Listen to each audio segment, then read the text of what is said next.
All right, here we go. We are back again. I'm gonna put the chat off on the YouTube.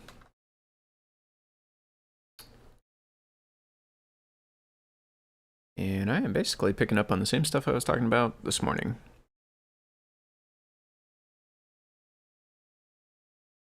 I will get the Twitch chat open here. So we get anybody in there? Pop that out.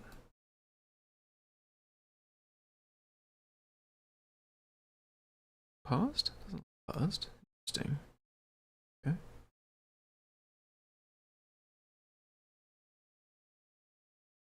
Probably ended up with an extra Discord, I'm guessing.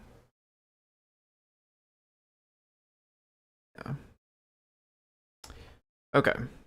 Oh, that's interesting. Oh, okay. No, it's not like that for real. Oh, but this is actually now running the preview. Okay. Pause it. Hopefully that's paused.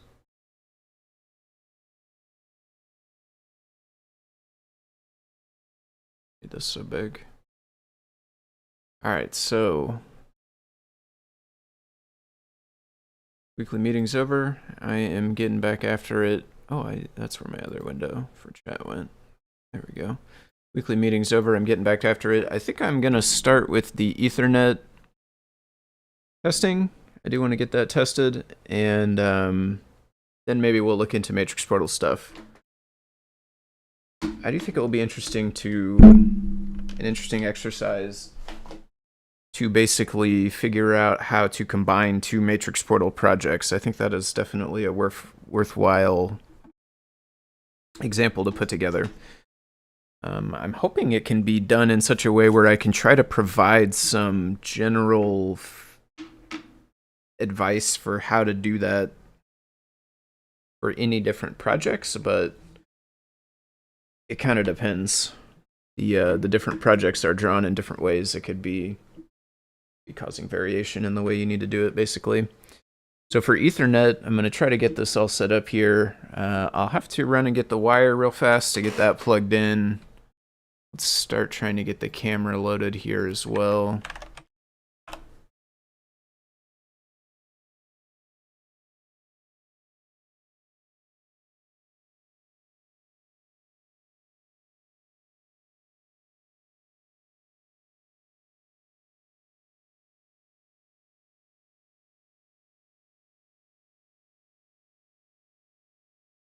All right, guessing crashed when it loaded, because what it does the first time, sometimes, most of the time.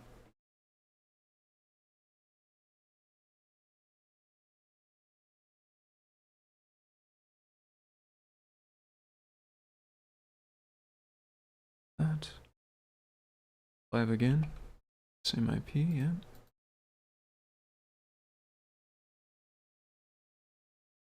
I don't know, we may not need that. It's late enough. Guess it's not going to be perfect. Might be easier to read if we did have that, I guess, but I don't know, we're not going to be putting anything necessarily important on the screen, so not vital that the screen is like perfectly sharp and legible. That's later on. That'll be something we look into later. So I'm going to start by just trying to run like simple test or something. So we are already on add typing the branch from that PR. It's a PR I started looking at this morning. I will take a look at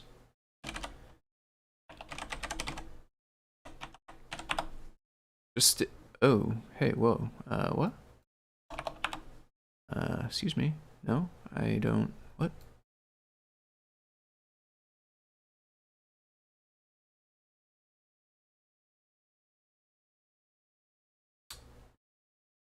That was...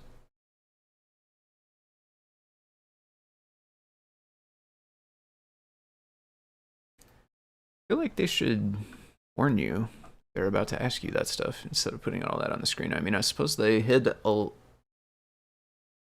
some of the information. It could have been a lot worse, but like it could have been a lot better too. Could have had some warning that we were about to show stuff. Anyway, we're here now though. GitHub just wanted us to confirm whatever, that stuff. pull request. I don't know if they. I don't think they say anything back. I think we got any replies, but double check.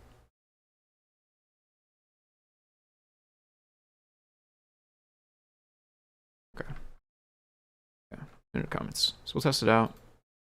And I didn't necessarily think getting back to us that fast, but I think so. Let's start with copy this to the device, which I know at one point we had it on some device. I don't know if it was this device. I doubt it. We're just going to basically assume that we just don't have it.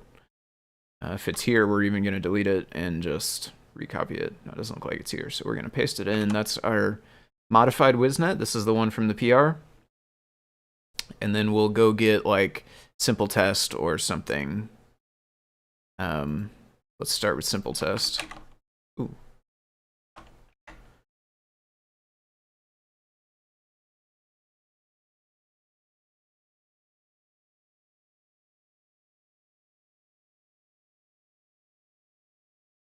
This is some pixel map testing.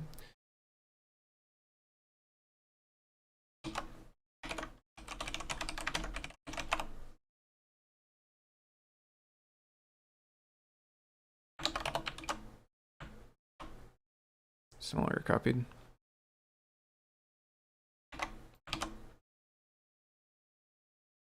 Okay, I do got to get the plug still. I don't have the plug plugged in, but after we get that plugged in,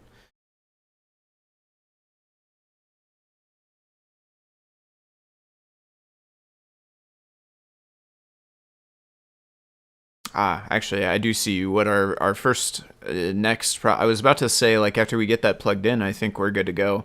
The truth is, though, I think we will not be. I think this will fail because SpyPort's already in use and initialized by the system in order to make the display work.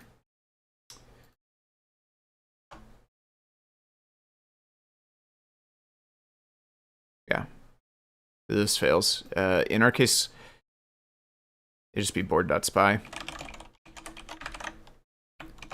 That should succeed. And then I guess now it will do whatever it does when it's not plugged in, which is, I assume, fail at some point. Maybe timeout, or maybe just keep waiting. I don't really know what it does if it's not plugged in.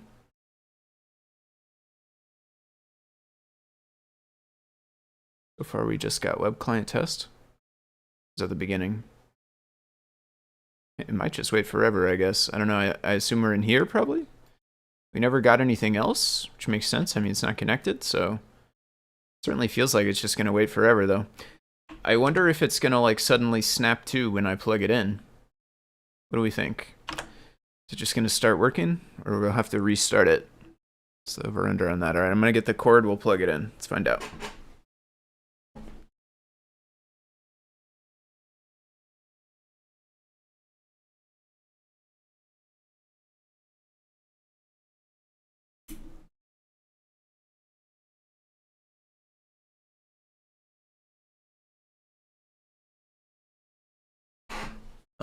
Looks like nothing. Probably needs to be reset.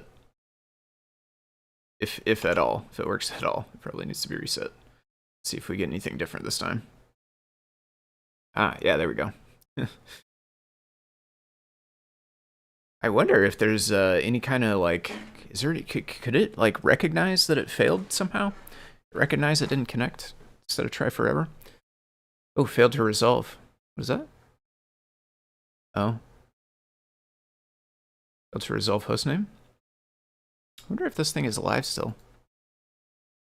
It looks like a... I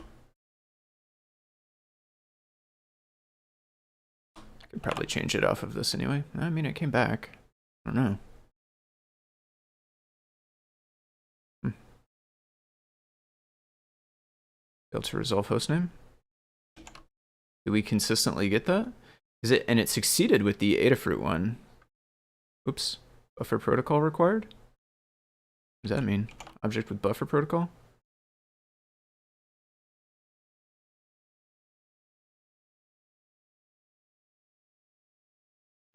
Okay. Just kind of, what you call it? fluke error or whatever. Just had a hiccup in the network or something the first time.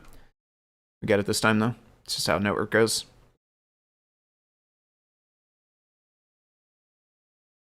Okay.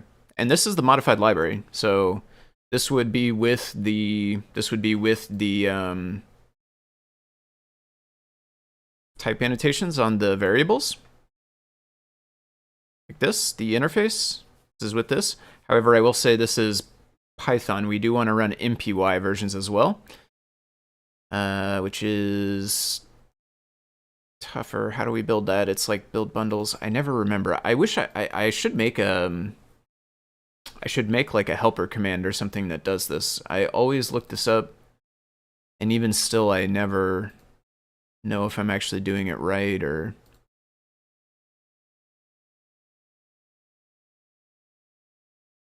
Where's the rest of our workflow stuff? Build CI, release GitHub.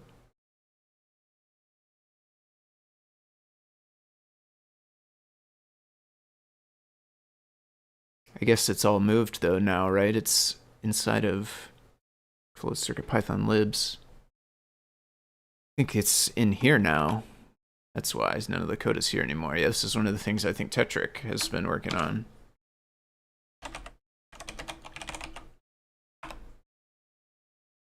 Yeah.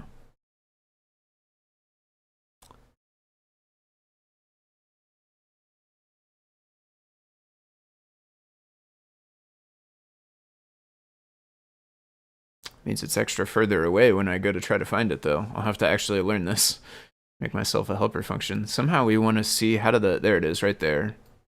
Build bundles. This will build the MPY ones. You know, obviously like we could build it differently. We don't need to build the entire bundle, but well, we're not going to build the entire bundle. We're going to build this library's bundle zip or whatever. We don't even necessarily need all of it because I think it'll maybe do different versions even still. We don't need, but this is easier than trying to run the MPY cross on each file, which I think is what you have to do if you want to build one this way. That's what this will do. And then the thing is, I don't actually know what this turns out to be when you run it in actions, but obviously we don't have a way to substitute it in. So it says repo name outputs repo name. Repo name outputs repo name. Would it be the full like Adafruit CircuitPython WizNet?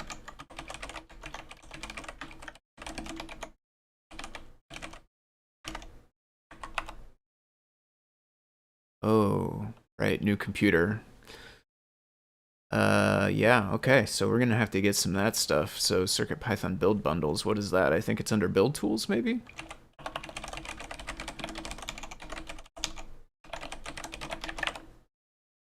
Yeah, this was just stuff I had set up on the old computer.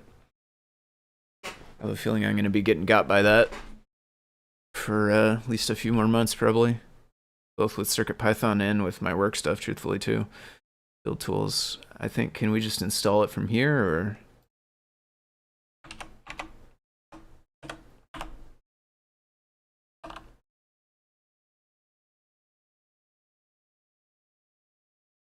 Oh boy.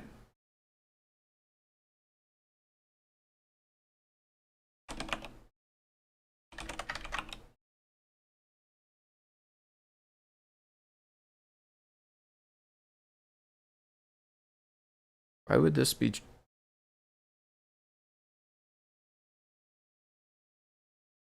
This is from when we tried to install. This is from when I tried to install 3.8 the other day, I bet you.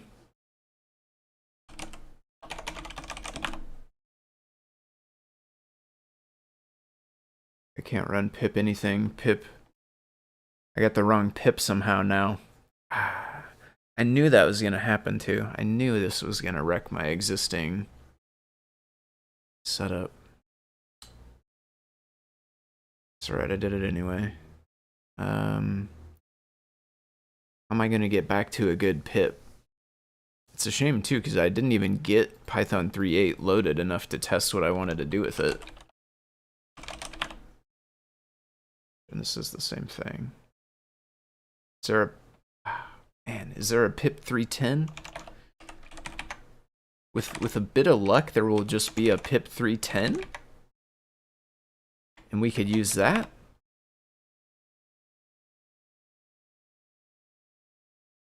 No. Extra shame, because there is actually a pip 3.8, which of course is just going to be the same one, which is not existing or working.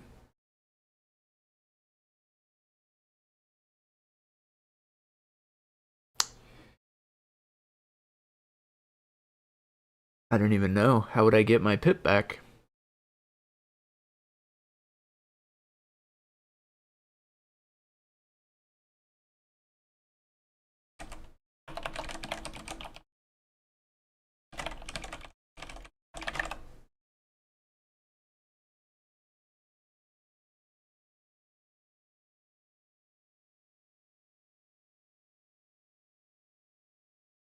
Yeah.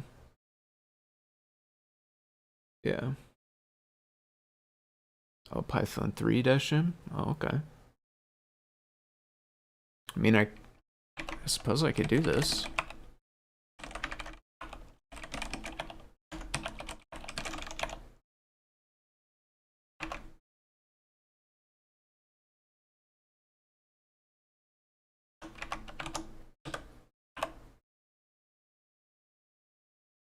Okay.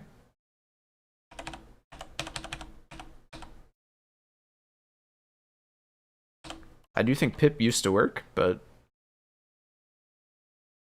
for now I can just use Python-m. That's fine as well. This built all of these. Yeah, it did build. It actually built 4 different versions, 7.8, Python, and then examples. So 7.8, MPY, and then the Python one with no MPY, and then the examples are separate. So we want 8 MPY. Suppose we should probably check 7 MPY as well, truthfully. Because the specific thing I'm looking for is like a weirdness that I think I remember with different versions of MPY cross, so probably be checking it there as well. So we do have lib. We'll take that right there. We're gonna go to our device. We're going to delete this.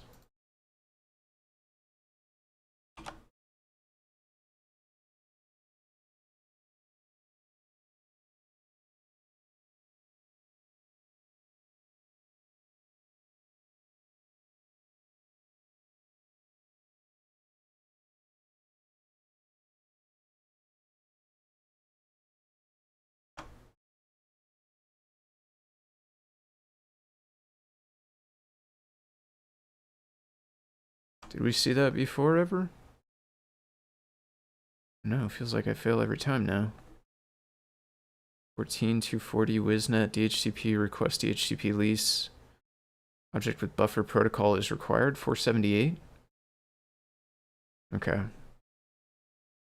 First things first, let's just try to like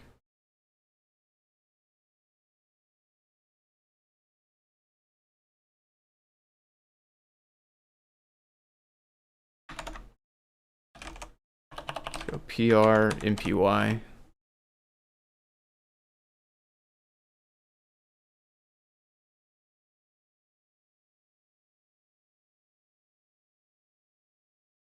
It strikes me as weird. I guess it's blank.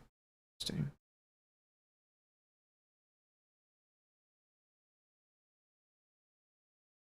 Okay, let's also just grab this too. Maybe the build was broken, maybe something, I don't know. Something we'll have to kind of eliminate some different possibilities here.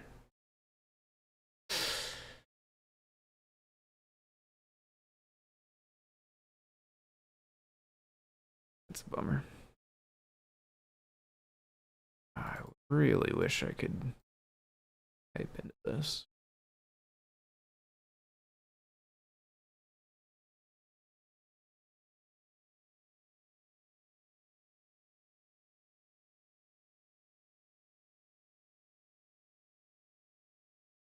Um,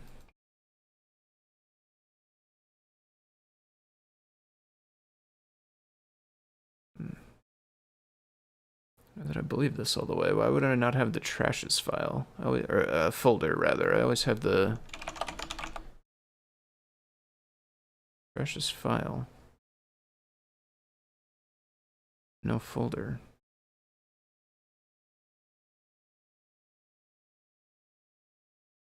Hmm.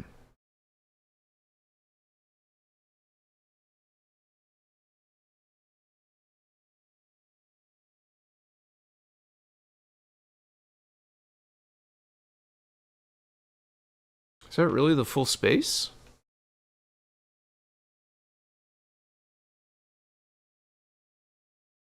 It's not right, is it? Not quite a meg?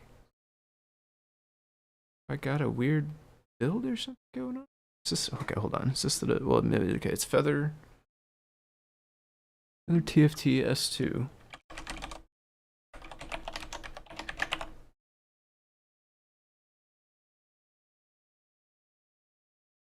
Four megabyte flash. But it's also not all usable, I guess. 2 megabyte of PS RAM. That's RAM though. Flash would be what we're interested in for storage, but CircuitPython uses some. I don't know how much we're expected to have, but this does feel a bit small to me. I'm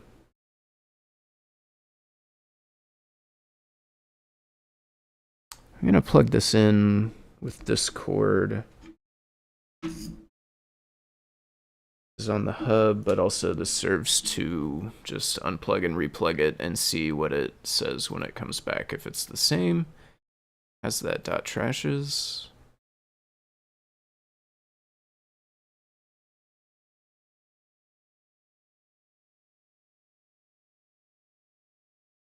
This is like a different window. Where's the one with the pie chart? That's interesting.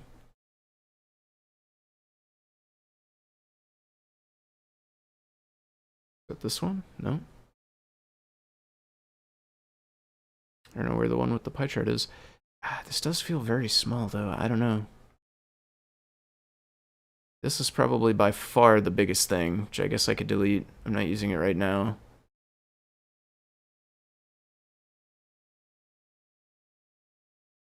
Oh, actually, that's pretty big. All blue. How big is this? My goodness. 240?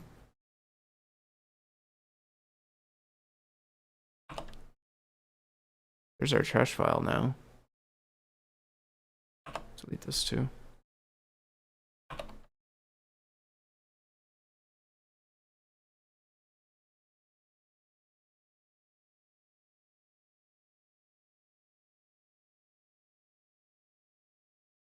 Okay, so our library, our drive, paste this.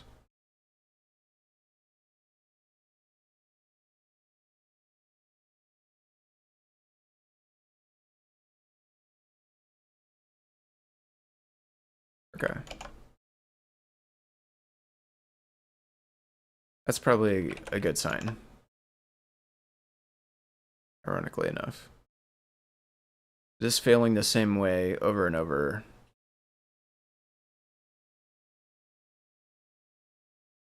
With the Python one, did I not? What did we test a minute ago when it worked? We got some successes. And not have the modified one from the PR? Something else changed. Make it start being broken. 457. Section ID from bytes. Type error. Object with buffer protocol. Int.from bytes. XID.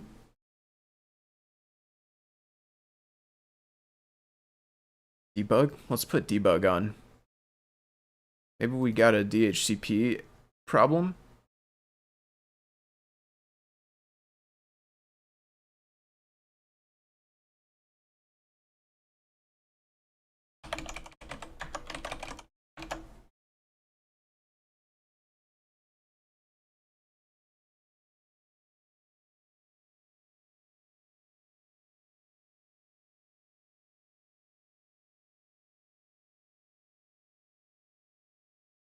I don't really know how DHCP works. Truthfully, hopefully this does not have anything too private about my network. Seem like it.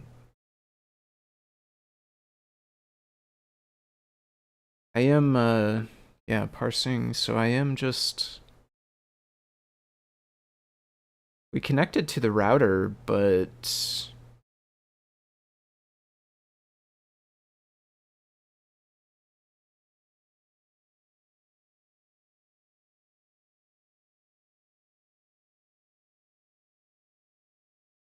Object with buffer protocol required.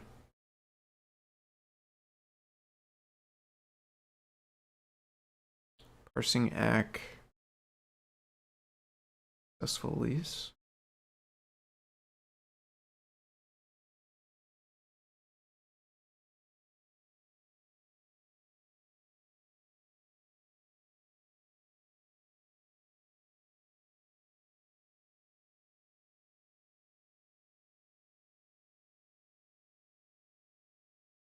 So is that int from bytes or is that HTONL? Which one would be the one that where the actual error comes from?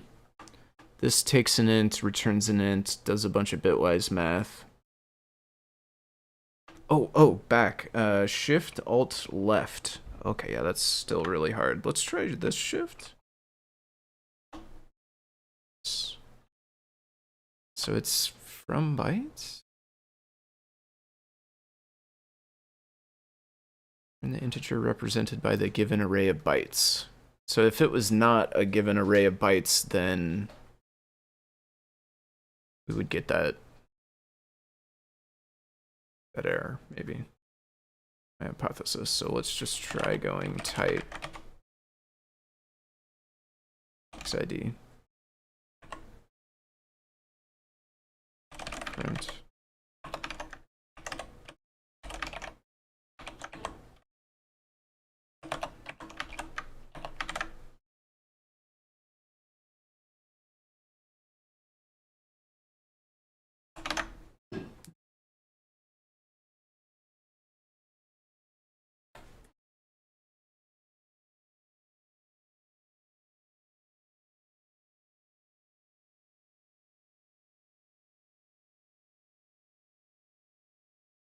Int.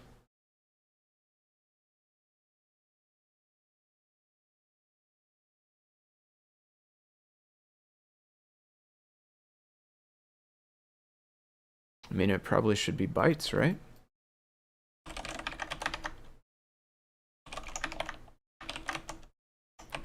This feels kind of deja vu-ish.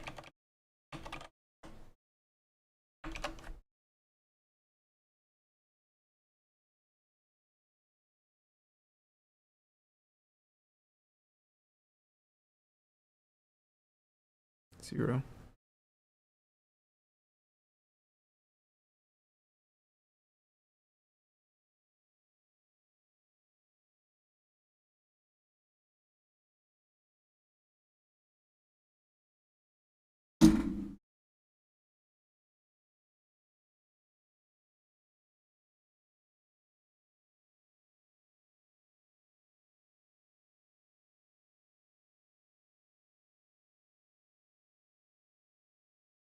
Reset.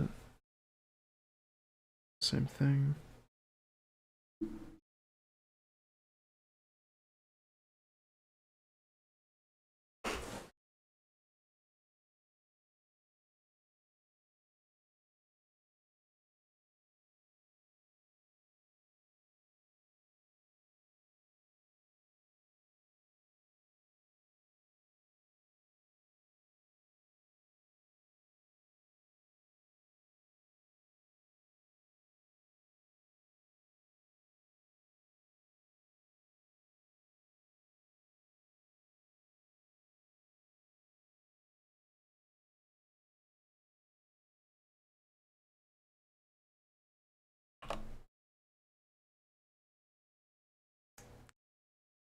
Like maybe I had this problem before.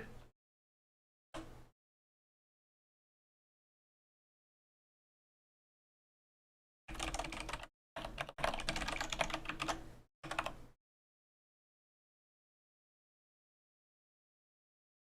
think maybe this is like my router's weird or does something that this thing doesn't handle right sometimes. Okay, so stock library gives me the same problem. I feel like I've had this problem before.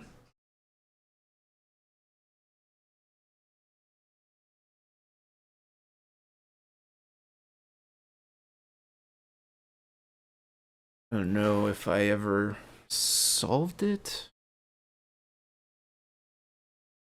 How did it work? It's like so like my suspicion is like the way my router's doing the DHCP transaction is not what this device is expecting, basically.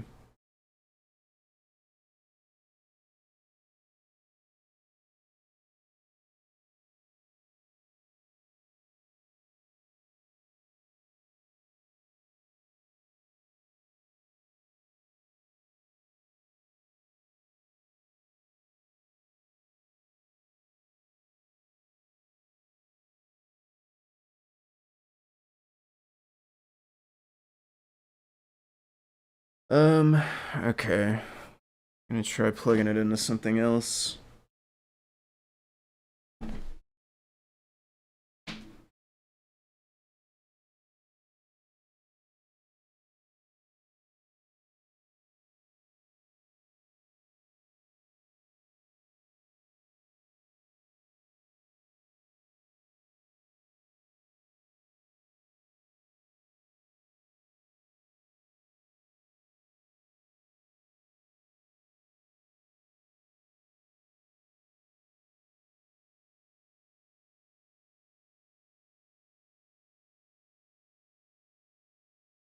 Same thing.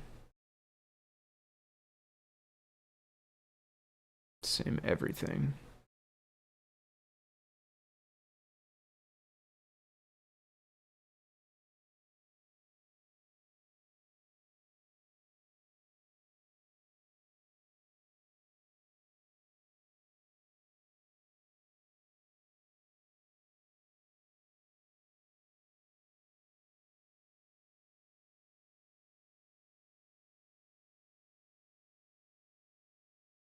My link is 0.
I could give it a static IP, I guess.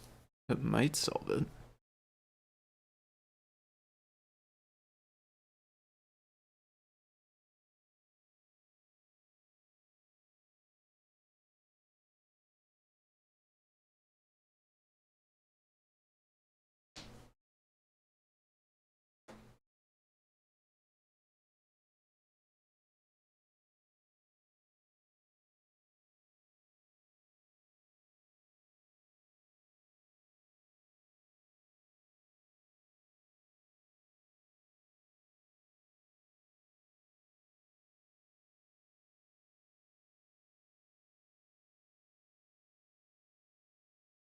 If I gave it a new MAC address, then it will get a new IP address. I think it will work for once or twice. And I think we did see examples of setting the MAC address.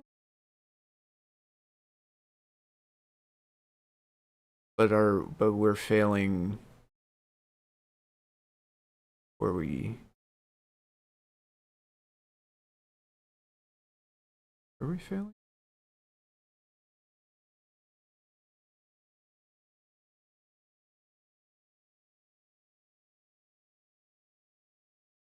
$23, which is our initialization. I assume we can't set the MAC address before we initialize.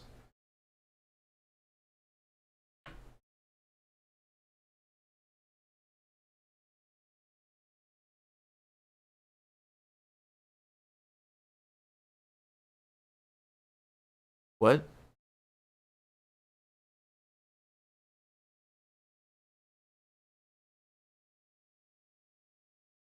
Okay. That's awesome. Okay. Our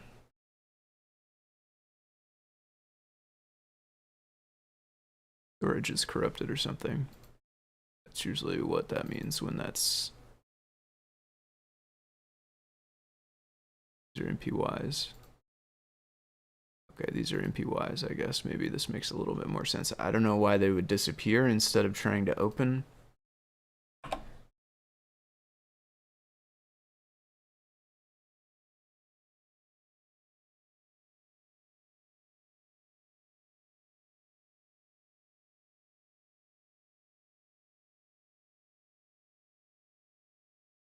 Like we're pretty deep down the rabbit hole now. I have vague memory of this the last time I used the Ethernet Featherwing, honestly. I do not remember what all I figured out about it at the time. I think that my DHCP server does something weird. It either it doesn't behave the right way or it behaves in a way that this driver doesn't support for some reason.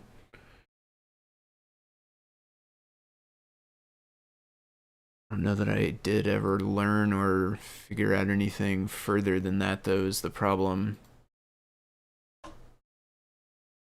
So, like, if I could change MAC addresses, I think it would go back to working for a little bit, right? Once or twice. I don't really know how long it's gonna work before it breaks again, but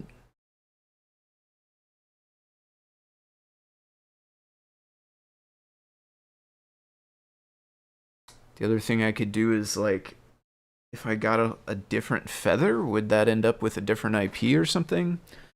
Or if I somehow cleared the IP from the router side.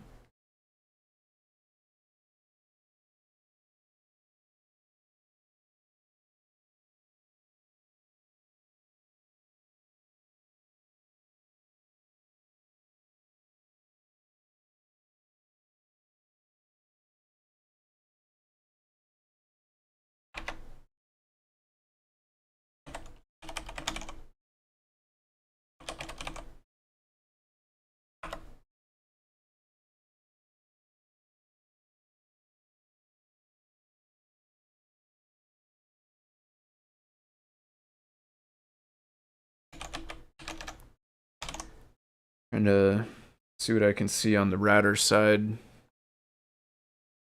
Figure out if I can Like either make it static somehow or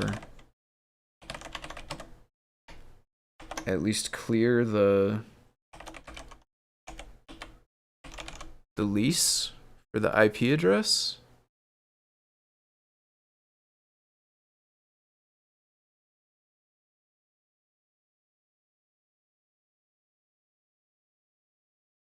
My home address.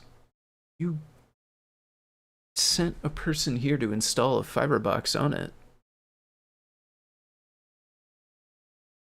I think we're doing all right with my home address.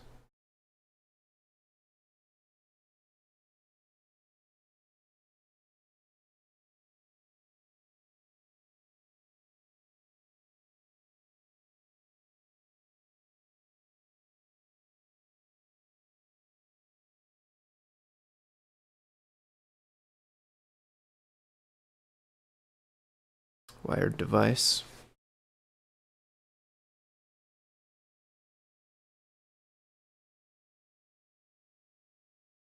Everything's just wired device. Oh, WizNet dead beef feed. That sounds relevant. Connected. I mean, I guess, right? Not really.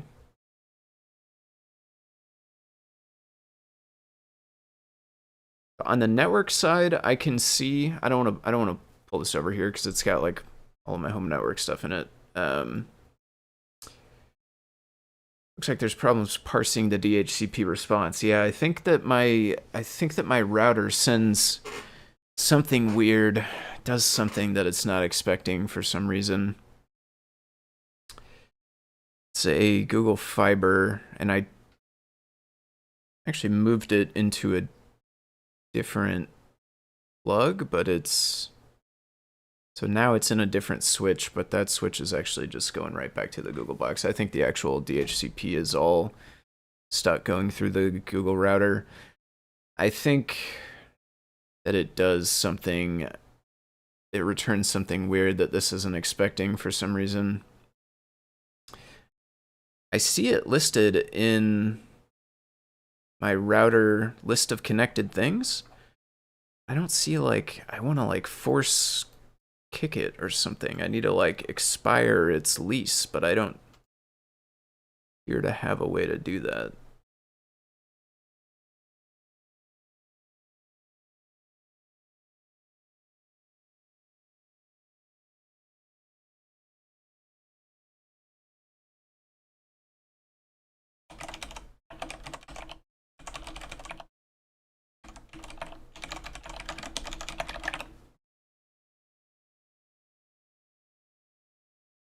In particular, it's hitting one of these cases.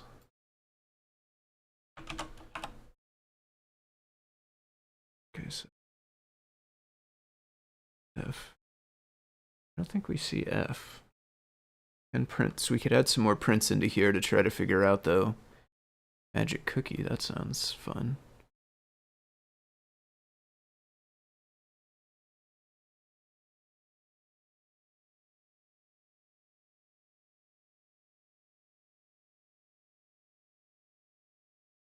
Formed packet. Alright, yeah, we'll have to try and dig in. I think it's like only when it like renews or whatever. That's why like when we got a few successes, one or two. I think once it gets like locked in or whatever, then it's like my router returns something weird that it doesn't jive with. What's going with the music here? Pausing it up again? Come on. It's going. Stop.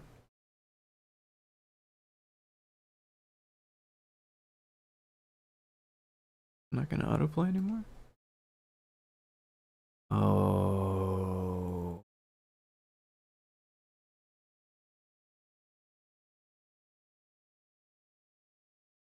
It's annoying.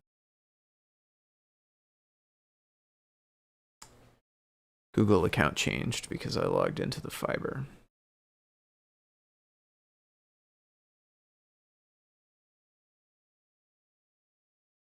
Settings. expiry column. Additional details. This doesn't say though that I can like actually expire them. It's going to be basically the same list I had before, I think. Data fiber, select network.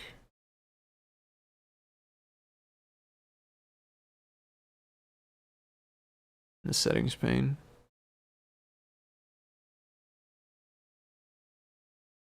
I have settings nav on the left. I have edit network settings in the middle.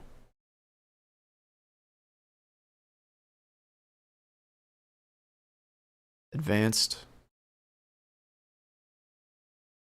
Don't have DHCP. Have addresses. We have Wi-Fi. We have DNS. We have ports. We have devices. We have router. Devices. Reserved IP, DMZ, port forwarding. Add a new port forwarding rule.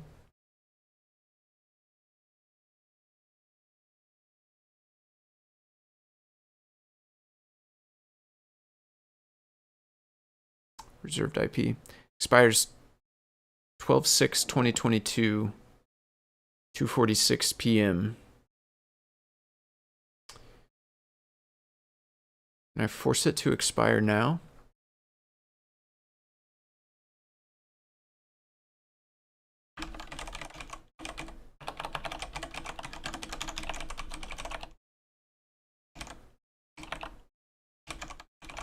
I mean, I should probably be spending time on the library side trying to make it like work with my network.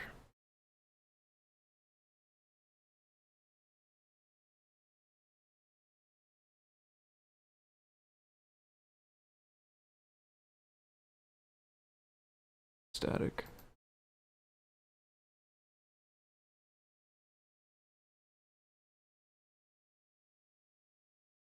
The other thing is like, I guess I could try using static IP. Be nice to be able to just run the examples how they are, though. I don't really necessarily want to have to like modify. Suppose it's not the end of the world, but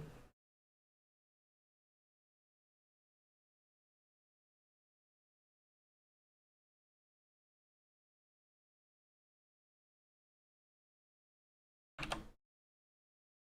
think maybe this one can work.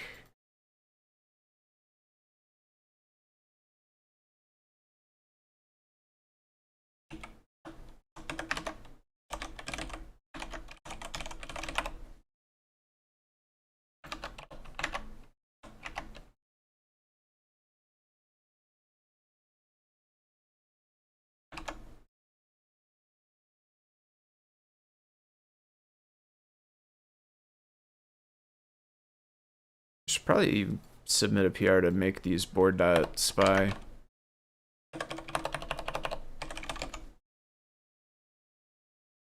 And we actually want 1.147, which is the IP that it happened to get. Not sure if that's right. Gateway address, subnet mask. Can I find that stuff out on the computer I'm on?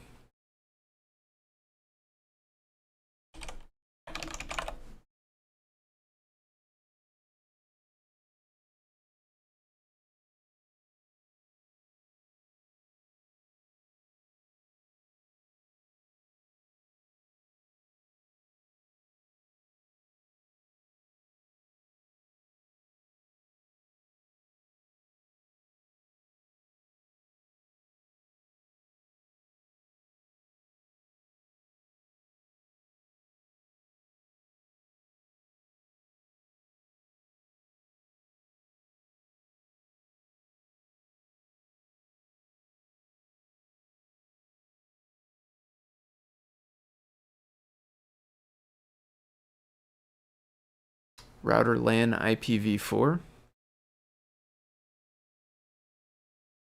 That sounds like gateway. Mask.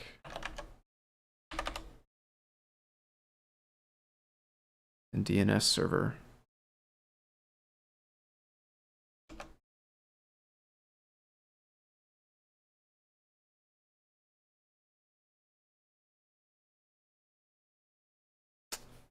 Yeah. So I can connect, but the after I get connected a few times, my router starts trying to return DHCP a different way, and that makes it fail until it wants to renew. And then I think it would succeed a few more times, but then it would start failing again.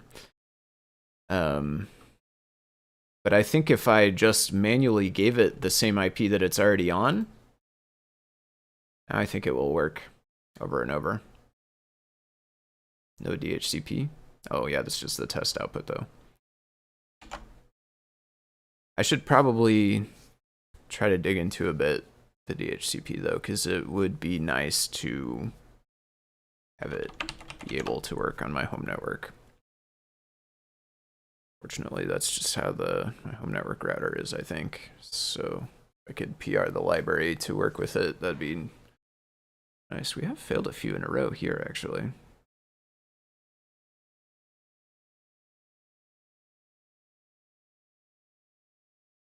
And we're gonna fail this one.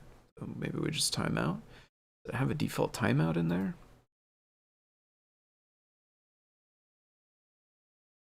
I don't know where it would timeout even would get set from. Oh, failed to establish connection that time. Ideally, I would like to see one more success if possible. Okay. It's like maybe if it just fails over and over at this point, then maybe we didn't actually fix it, or maybe I don't actually understand it the way I think I do. And this is just not going to autoplay because of my thing being signed in. Different account, so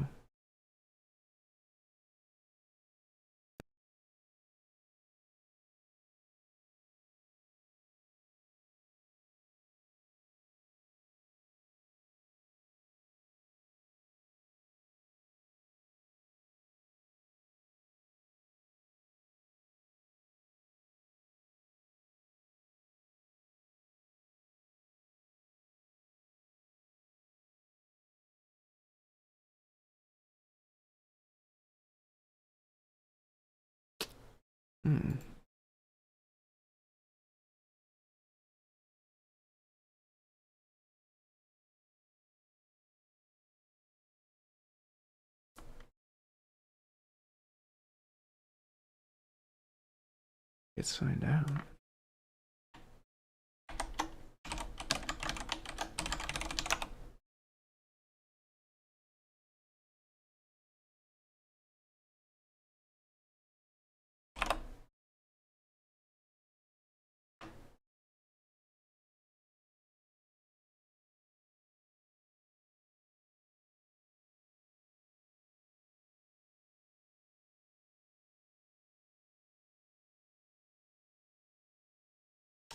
Try and see if it works with the static. Yeah, it does. That's what I have running here. Is I mean half and half, I guess. It ran the DHCP the first time, and that worked, once or twice or however long. But then it stopped working. But so this one I did static, and I just did it on the IP that it happened to get the first time. And if I do set it static like that, then it does work. We got a couple of successes here like that by doing the static IP.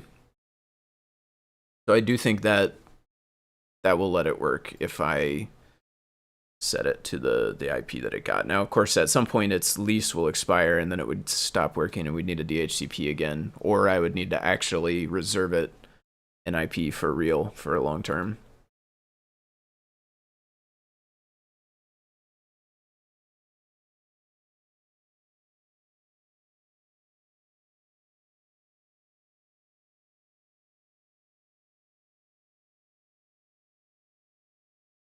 Look this real quick.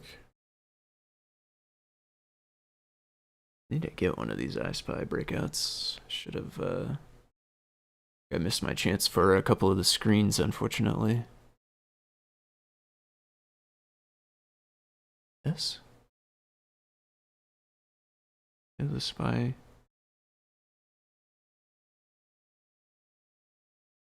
3 pins on the lower right ending in S.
MCS, TSCS. Okay.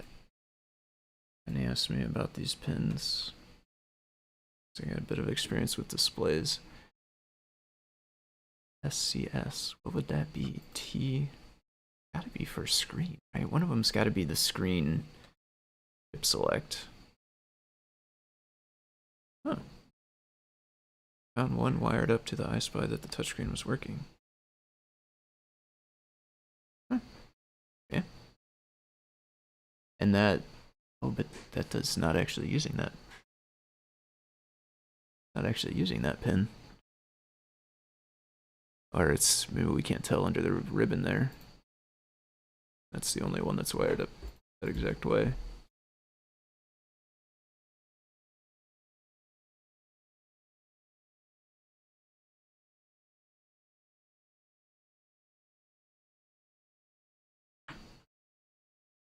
Zoom in very well. Yeah, doesn't look like it is, huh?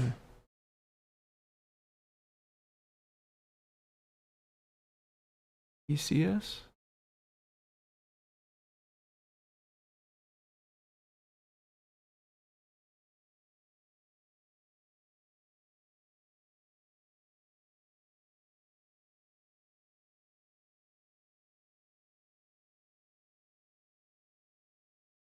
On reset?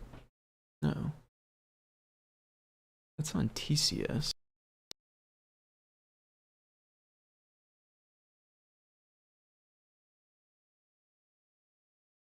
This one's wired up a bit different, but it does have that TCS connected.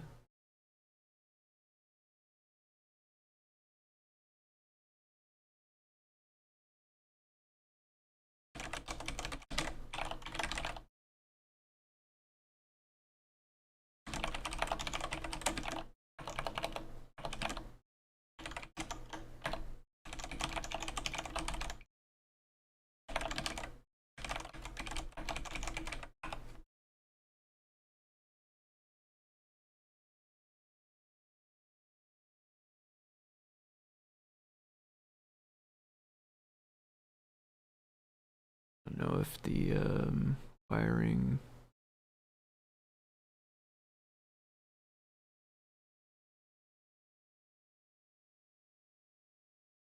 Here is likely to be the new SPI one.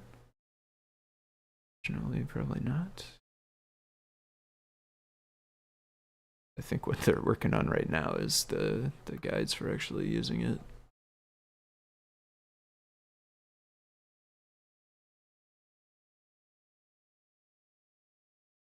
Can't quite see that example. Gotta be TCS for one. And then SDCS makes total sense, but then MEMCS and ESCS.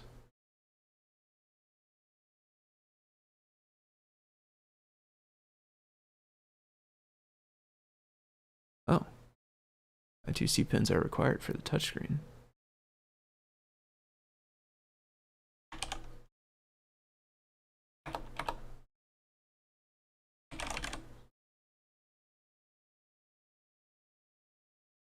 Touch only here. Oh, that's that's the one with that image or the video that we were just watching there.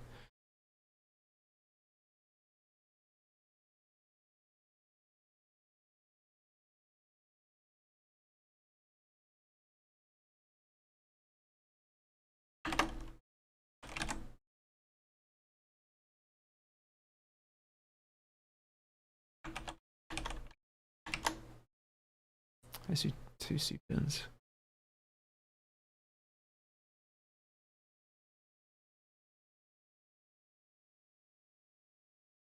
I2C pins are required for the touch screen controller. That almost makes it sound like the touchscreen just hooks up via I2C.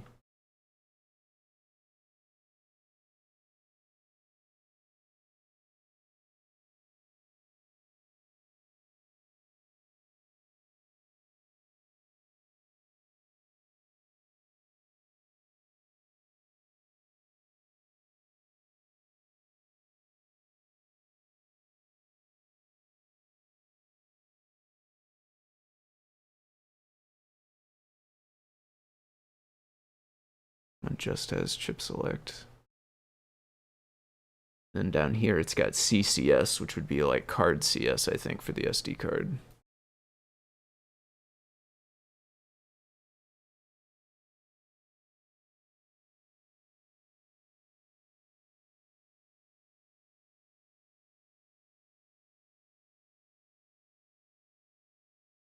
Yeah, I don't know. It's a mystery, and I think there is no guide yet because that's what they're working on. And look and see if there's like a schematic or anything. I mean, I'm sure there is somewhere, but it's not published yet since it'll be part of the guide.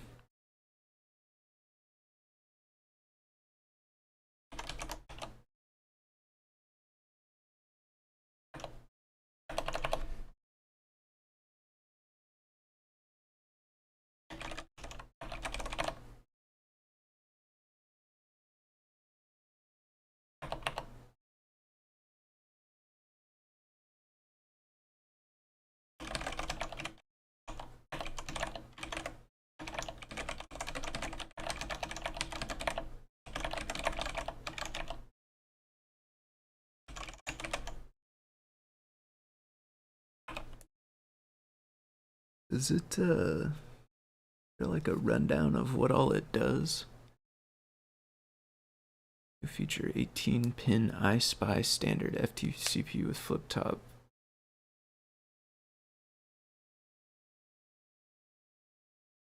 In this case, we need a lot of SPI pins, so we want to be able to go long distances. You want to connect displays. Forget you'll want the cable.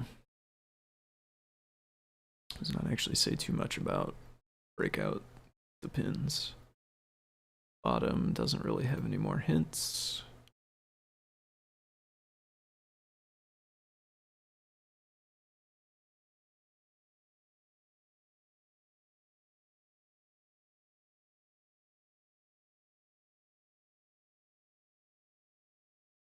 Yeah, do not know. All right, get back into the Ethernet land.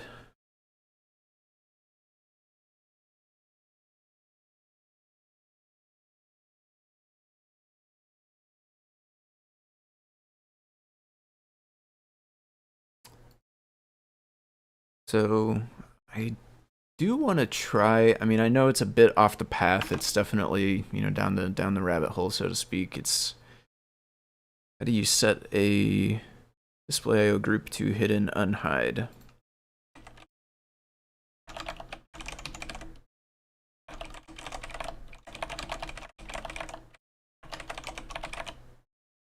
I know the answer to that.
The one got by the capital true false. And got by that myself several times.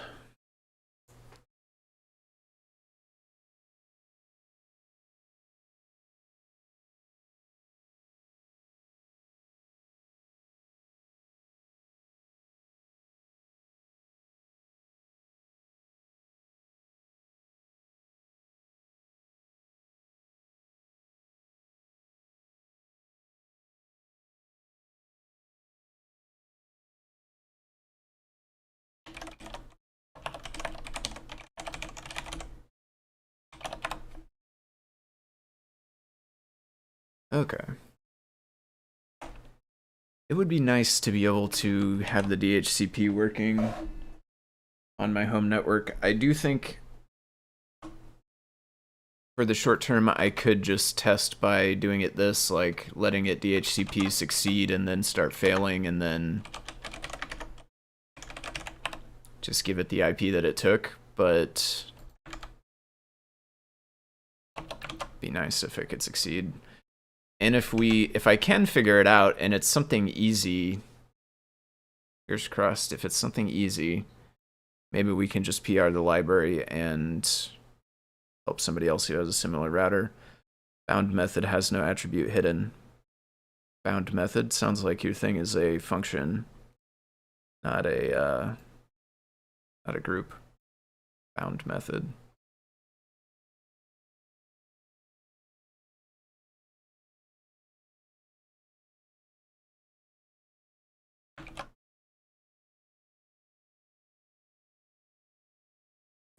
Or will help some too.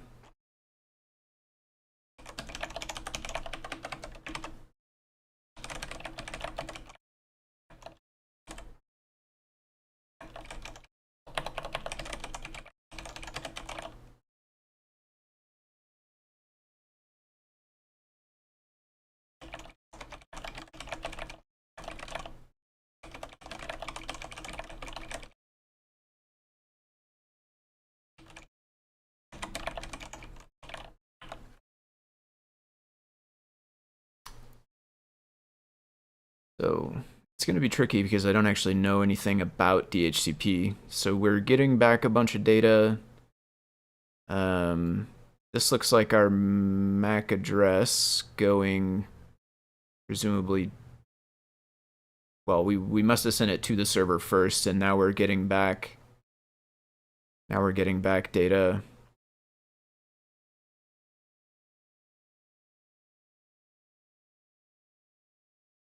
Let's look at 457. That's right around where you mentioned, I think, to ship 7.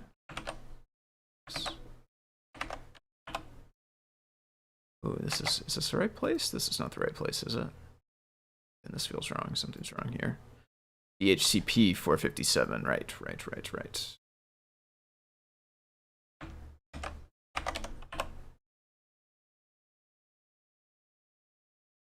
And what you gave me a link before was 258 to 267. It's down here a bit, basically. Oh wait, 258 to 267.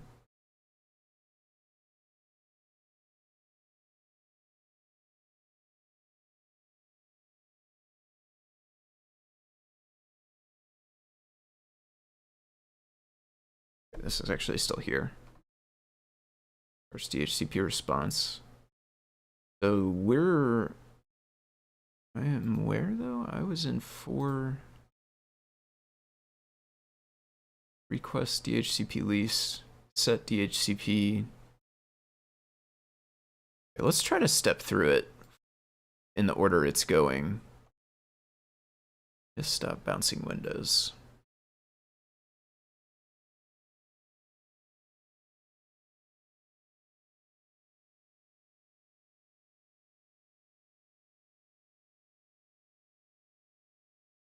Display screen 2.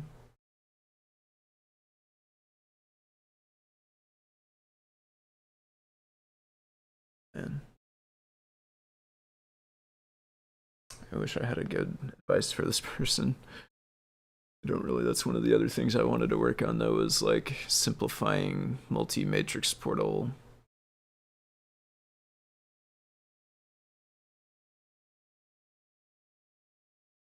I don't know the best way to help this person without like just trying to figure it out and sharing the code, unfortunately. So this is actually inside of HTTP state machine, which I assume just gets called over and over. We are specifically in state HTTP request.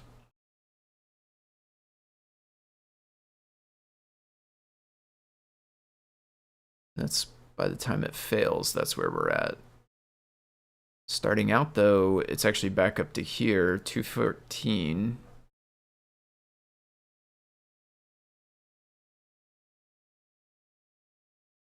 Set DHCP is 240,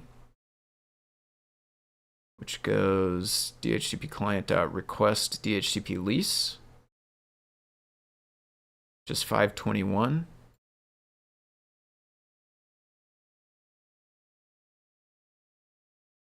Which basically says request DHCP lease, request or renew, request to renew or acquire. If state in leased or wait, then do state in start.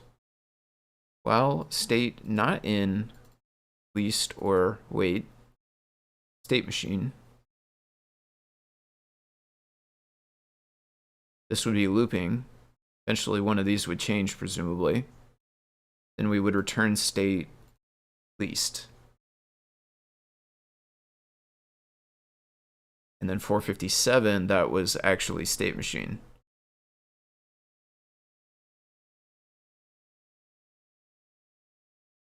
Where it is getting into here. Check if transaction ID matches, otherwise it may be for a different device.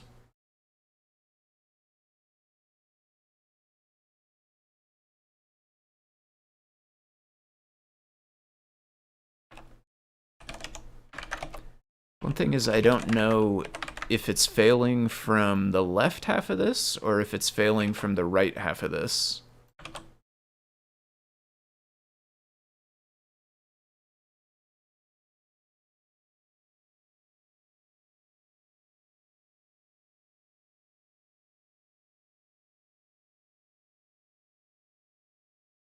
Yeah.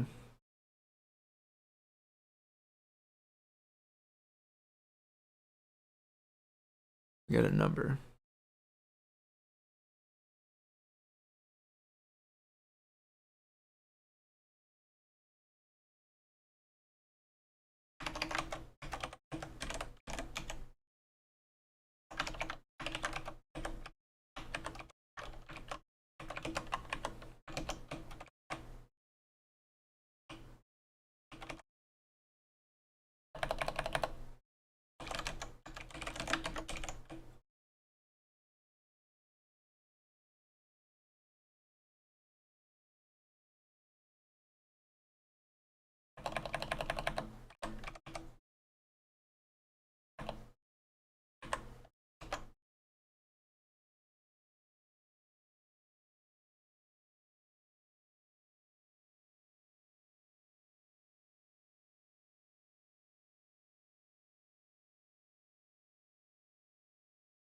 Transaction ID is a number, and then HT only is a number from it. Or 32-bit positive integer from host to network byte order.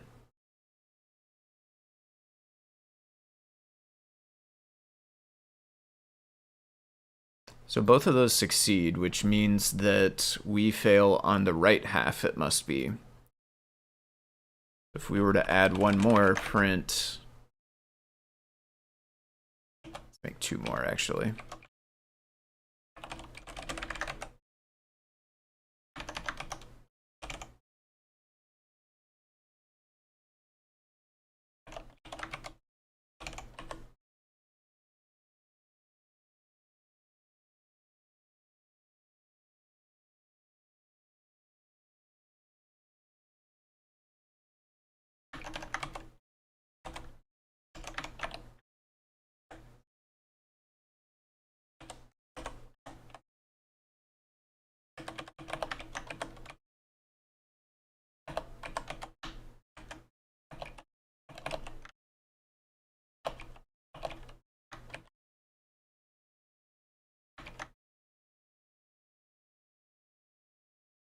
Boy, this is all wrecked.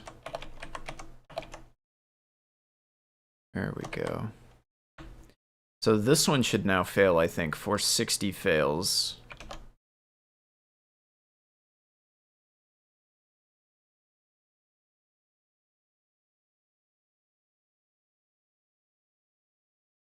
Yeah.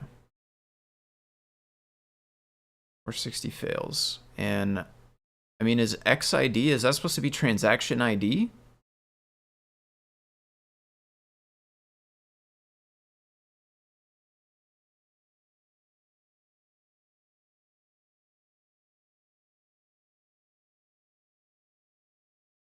I mean, it must be, right? This is basically comparing to make sure our transaction ID is equal to what we expect, just like this says.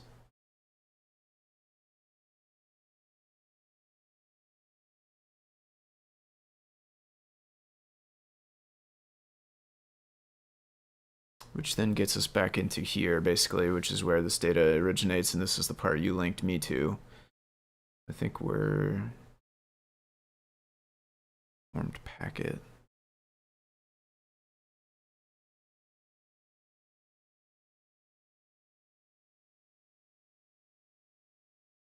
Touchscreen, chip select. RAM, chip select. And SD, chip select. Nice, chip select, so good call. Screen. And so then TCS should just be screen. Why it would be T though and not like D? For display.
So where do we get our XID from? It's actually coming from here, supposedly.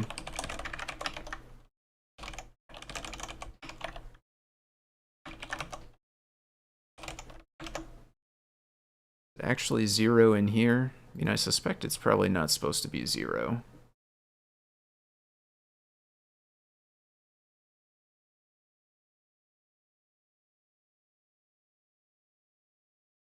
Okay, that's extra funny because I forgot an F here, and then this one just printed an F right afterwards. I don't know. Why does this... I don't know why this exists anyway, though. Why is this print F? We are seeing that. Yeah, see here I got XID inside. I think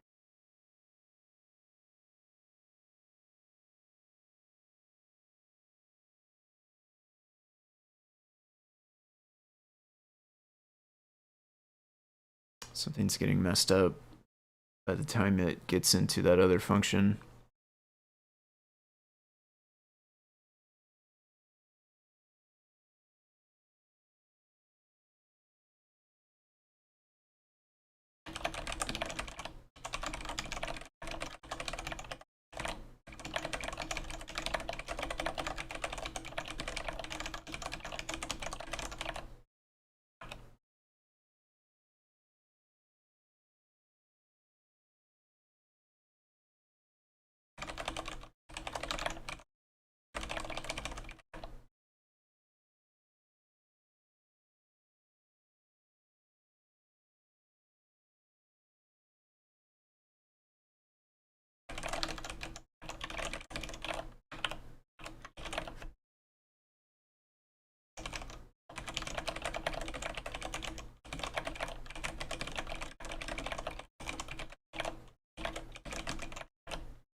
There we go.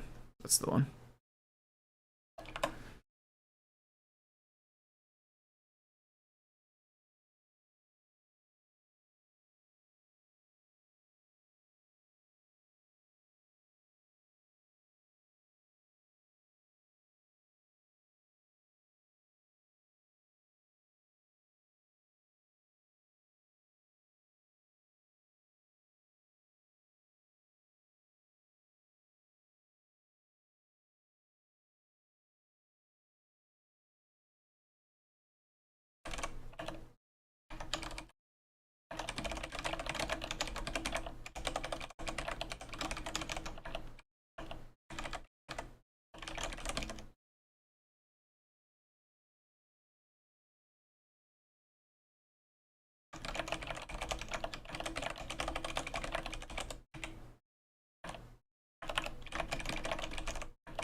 That? I'll be back in a minute. I hear cat getting into something.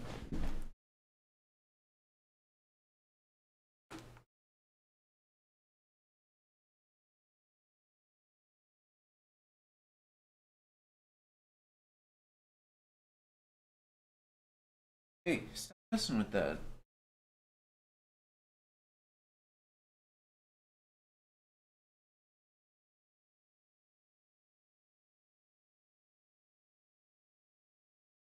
Okay, as I suspected. Cat getting into something.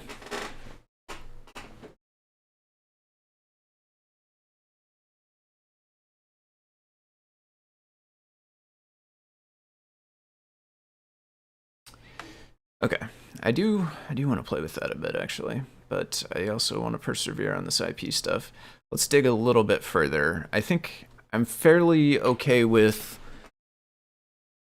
the being able to set it after the fact. I feel like that's a new thing that we discovered this time, which makes it okay if I can't figure out how to do it. But I do still think there's just something weird about the response. Hopefully, maybe, fingers crossed, if we get lucky, there will be something relatively small in here we could tweak and it will work, and then we could PR it, and that would work for my network, which I assume is not the only one that works this way. I assume it's just a different setting or something that wasn't accounted for. So we do, I think, transaction ID in here. Can I look at the bytes version of that? How do I get a number like this and convert it into a this kind of thing, byte string thing?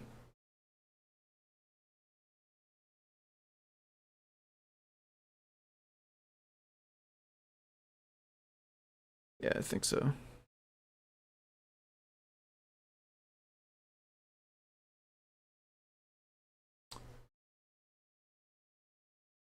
F, and then there's just return 0, 0. And then when this returns 0, 0, that's why our thing outside there is a 0. We really don't want that to happen, honestly. We want to be returning, like, this stuff. So our bytes XID was lower than our self initial XID.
Like, this makes it more complex than less, but more efficient.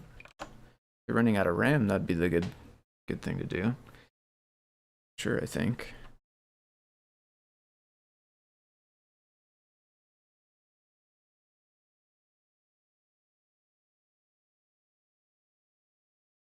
Okay. Yeah, this is coming in real deja vu-ish. I do think maybe I went this far before actually I looked into this, and the ID is coming at one different, right?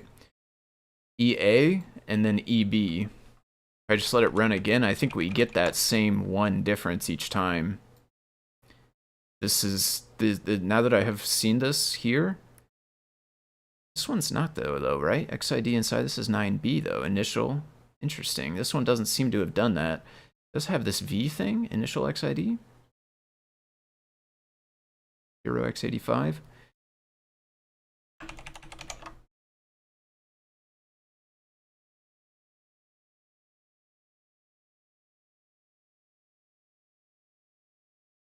Yeah, this one did it. We got the same thing again. Where it's like counted down by 1 or something. Up, I guess.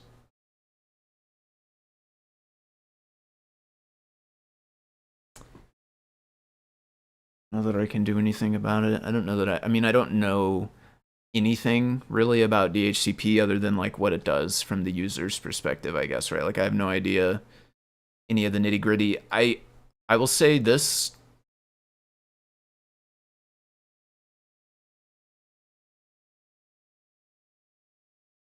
You know, I don't know why we just print F here. I feel like this should have had more of an explanation, like, or really this should be raising an exception, I think, right? If this can't work, then probably we should be raising an exception here. Because by returning 0, we just make it so that we raise an exception out here where this gets used.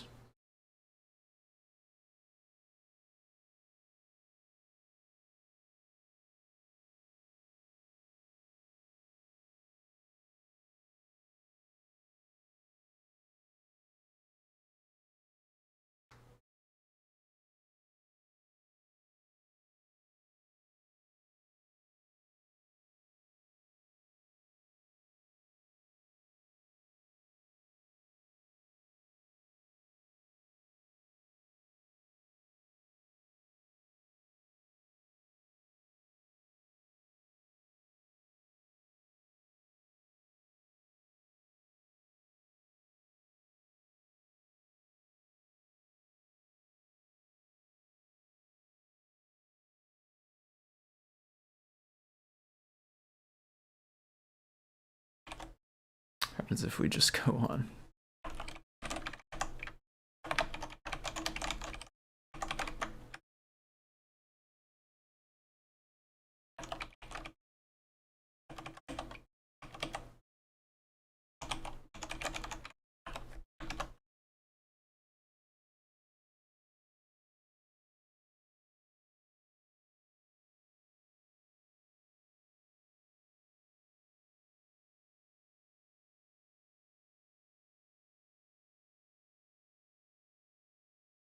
Okay, that time we made it all the way to requesting and then failed. Debug made us print a lot of stuff. Not to mention all the stuff that I added that it's printing.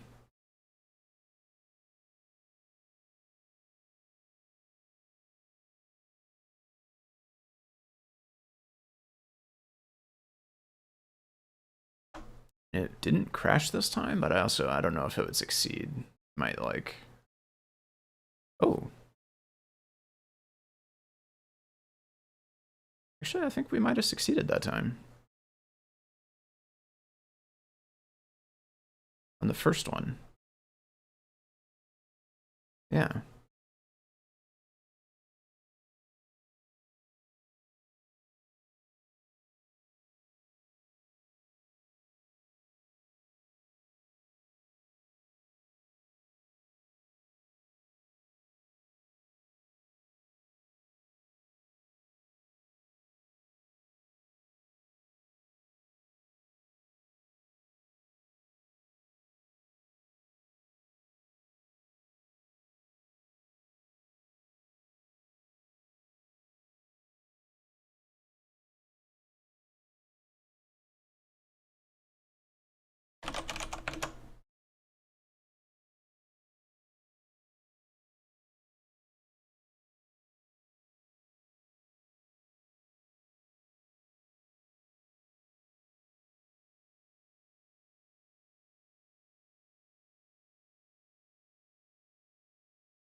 So we very commonly get success from the Adafruit one, and then we seem to fail the CoinDesk one a bit more. I wonder, maybe we will try, like...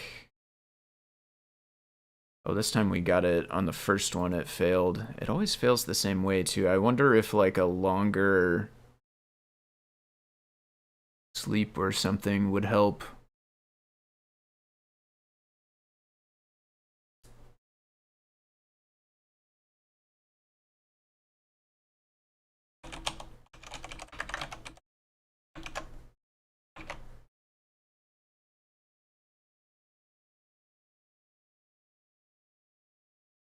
Did bite?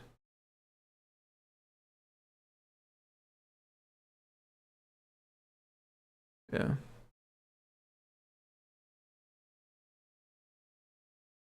I agree with that. I think we want to avoid restarting if we can.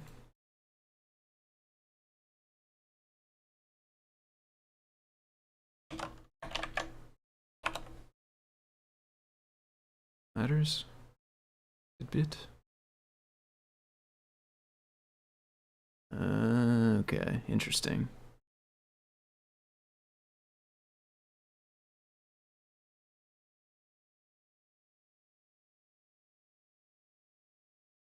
Interesting.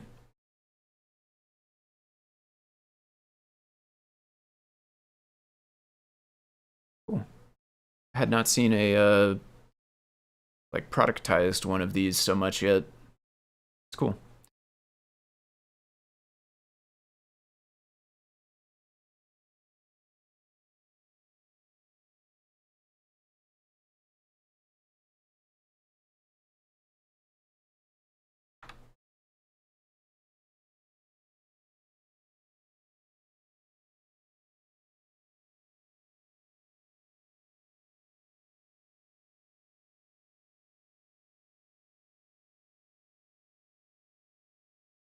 So the PR actually contained more.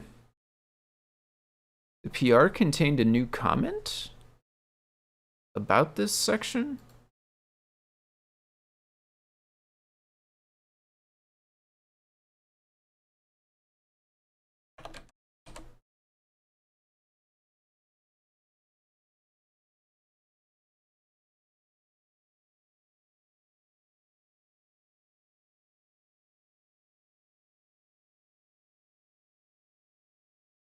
No. Where did that comment come? I just saw a comment that said, like, where did that comment come from? We just saw it.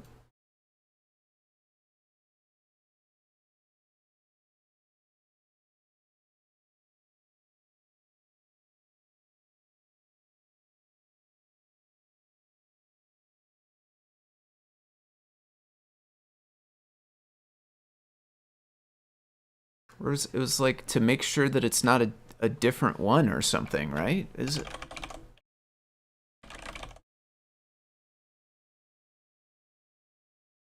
Check transaction ID matches.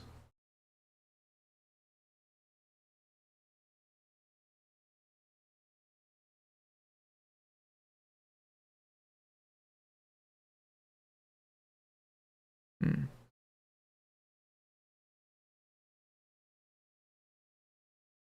So I think we have another one here.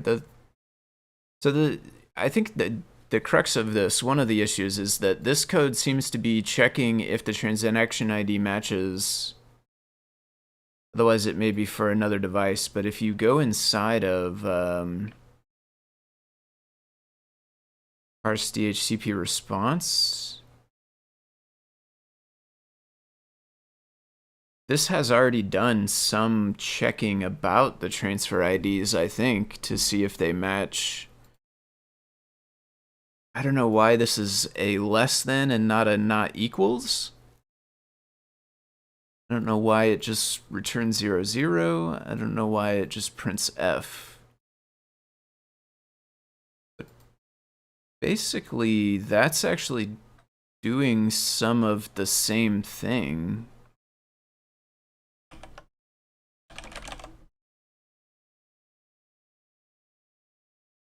This code here, in essence, is responsible for checking if the transaction IDs are the same.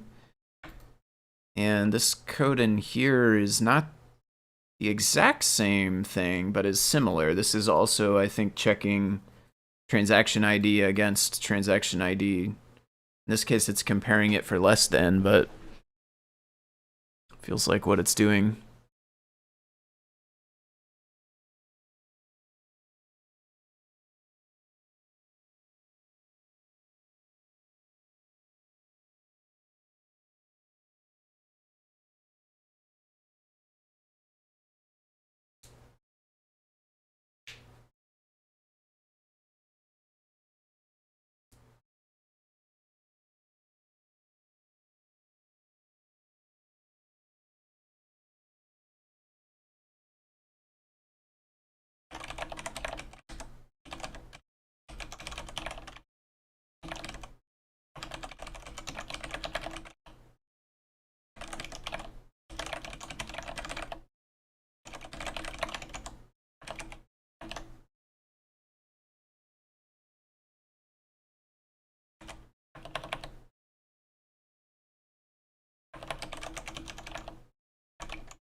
But we still make it past the part where they're not equal.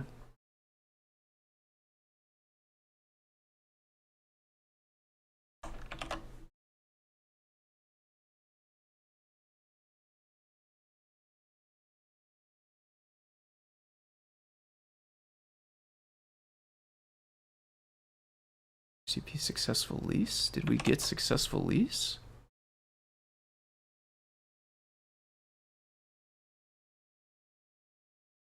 We don't have debug on anymore. I'm not defined.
Kelly Girl's in the back. Oh, Kelly Girl is stuck on a squirrel. You better get out of here, squirrel. Is she? Big. Notice the squirrel. Not though. I don't care. Alright.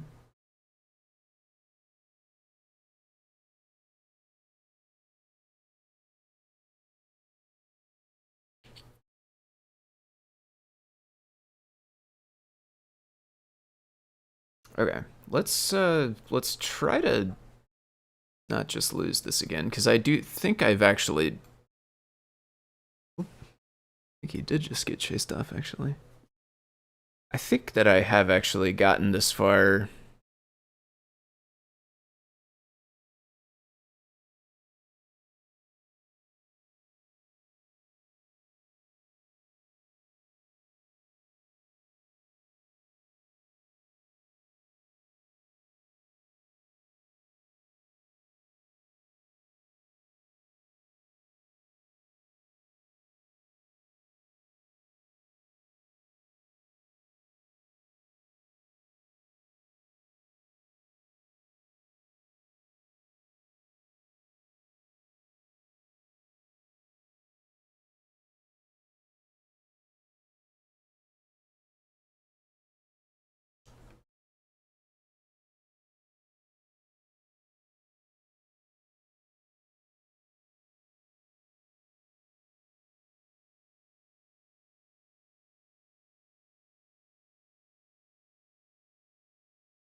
a success, actually, eventually.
All right, we'll submit that. I'm hoping we can find someone who knows more about DHCP that could speak to like what it's trying to do.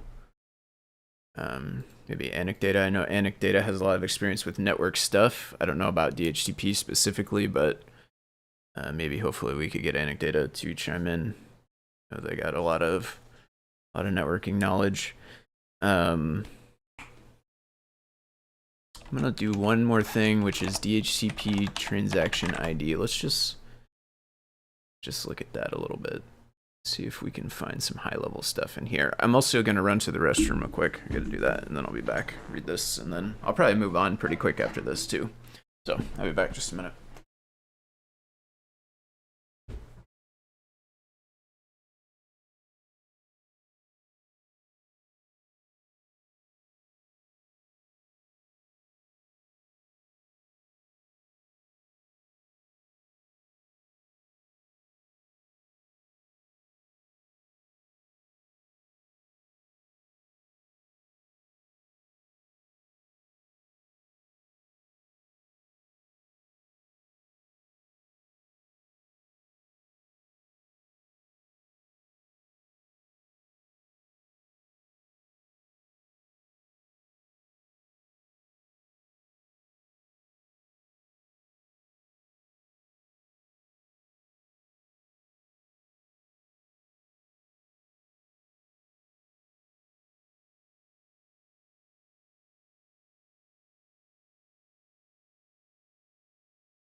Okay. It has to help with the following problem. In an embedded system, dozens of identical internet-connected CPU boards use DHCP to get their configuration. Now it appears DHCP is not very suitable for all CPUs boot at the same moment. Seems to be incoming DHCP clients, incoming message, and DHCP message unique. In a DHCP message, a unique random transaction ID is needed. As DHCP uses broadcasts, each DHCP client receives all messages for all the others, but only uses those messages which have the same transaction ID. So that's where mine seems different, right? It seems like for whatever reason, my DHCP server is incrementing the transaction ID by 1 instead of giving it the same. So far, so good, but on a network, I think, right? This is a hypothesis. I don't know that for a fact, but I think that might be what's happening. And I have no idea if that is valid, if there's a setting. It's just, oh yeah, the increment transaction ID configuration is just true, and that's how it behaves. I don't know if that's like a legitimate thing, or if that's super weird and shouldn't be happening. I don't know if it's a bug, if it's actually intentional. I think that might be what's going on. So far, so good. But on a network of multiple CPUs, there's always a chance that 2 CPUs use the same transaction ID. Now I run into the problem that the DHCP clients calculate their random ID based on the value of the real-time clock. On its own, this is okay. However, in systems where all the clocks are strictly synchronized are at the same time, this doesn't work because the clocks all have the same time. Therefore, they get the same random seed. Therefore, they get the same random transaction ID. Is not what we want, because then they start listening to each other's messages. This I don't think is relevant to us, though. Problem is best addressed using a better randomizer. Pseudo-random calls will return the value equal RTC. So that tells us a bit. It tells us kind of how transaction ID is maybe supposed to work.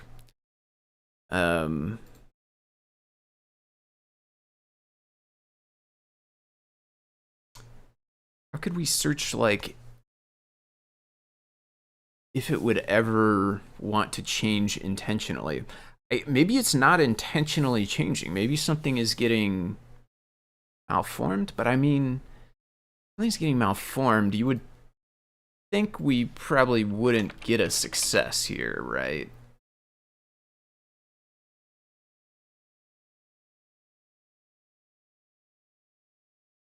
Bytes inside. Where are these all coming from? Didn't I comment those out? Oh, I guess not. We commented those out.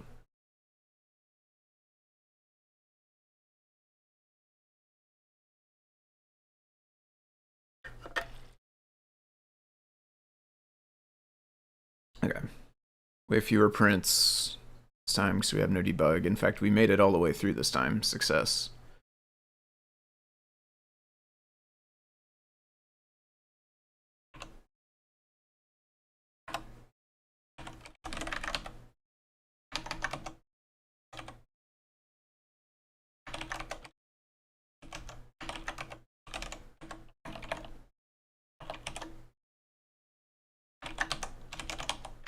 one print back. I don't want all of them, but maybe one. I do want to move on to. For too long. Oops. Keep saying that, but.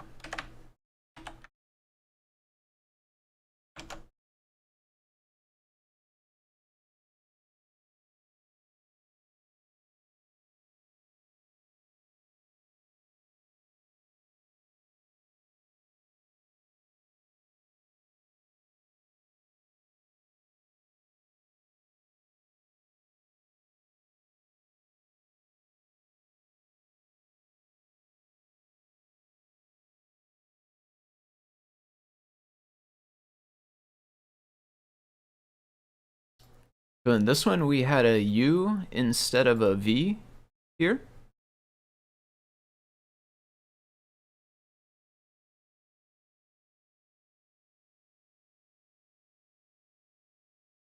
TUV, which that's an increment of 1. It happens to be a byte that has an ASCII value, capital U and capital V, but it's incrementing by 1 byte.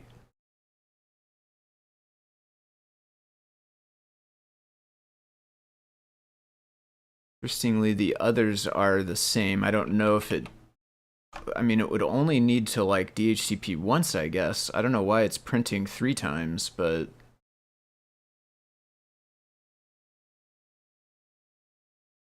yeah. And then here we got x11, and there's x12. It's another one where it was, like, +1. I think maybe these... I don't know, I guess it must run this multiple times. Parse DHCP response. For some reason, we're inside here multiple times. But only the middle time. Second time. For whatever reason, those things are not the same. They're off by 1.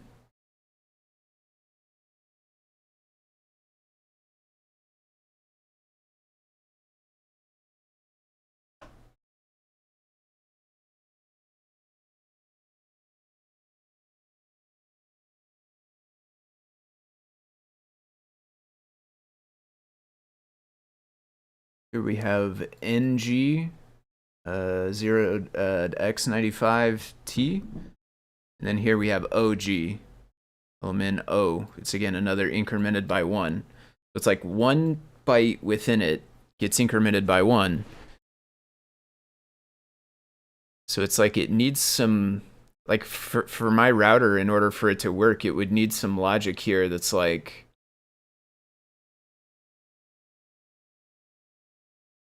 it's only a problem if it's off by more than 1. We are also, it's checking for less than, and we are getting, I mean, we're getting greater than in most cases, I think. We're getting up by 1.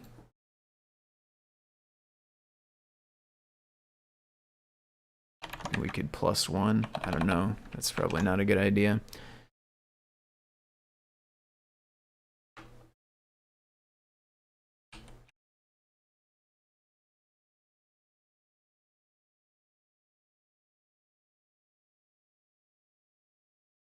Yeah, same thing. B and C right there.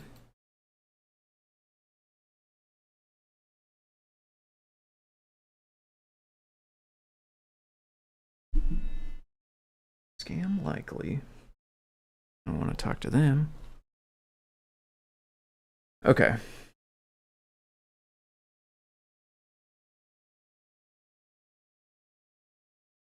I am, I think, gonna call it for now on that stuff. I think we did test out the modified library, not that much, but a little bit, enough that we got a success, enough that I'm at least thinking that the I will need to actually, I'll want to test the MPY crossed. That gets tricky. How am I going to test the MPY cross though? Because the only thing I could do would be like make my change and then recross it, or else the only other thing I could do to test it would be to be going back to static. And either way, I have to change the library or I have to change the example code, both of which kind of invalidate the test in their own ways. The truth is, though, the main thing we want to do is just make sure the MPY is going to work with those variables. Which again, I think it is, because I think since discovering it was a problem, I think I tried it again at some point and it succeeded, but just because I know at one point I saw it fail, I'm pretty sure, I think it's good to double check, even though I also think I saw it succeed afterwards. It was like the interface. This one doesn't have one. It's gonna be hard to grep in here.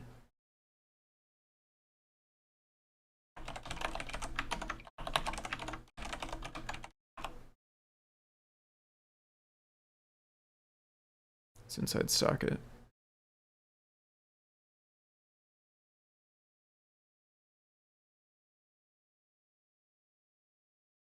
Yeah, this kind of thing here.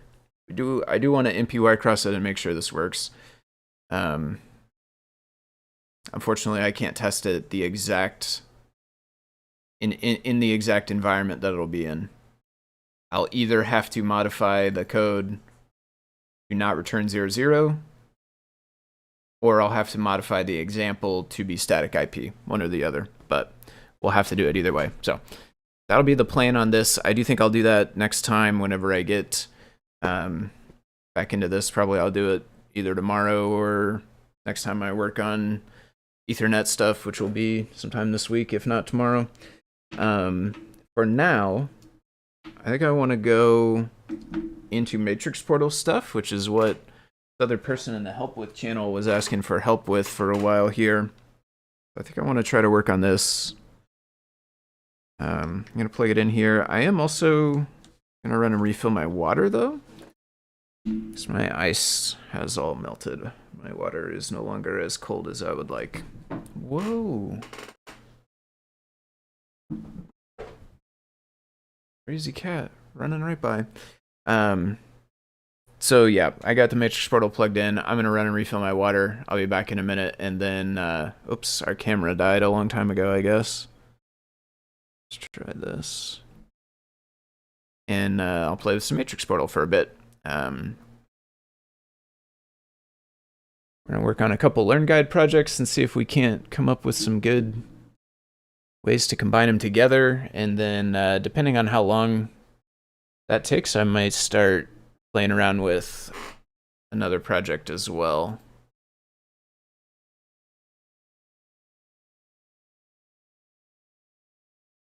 Okay, BRB.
Okay, and I do have the Matrix Portal plugged into the directly to the PC, so it's not on the hub, so hopefully we're not going to be having the power problem.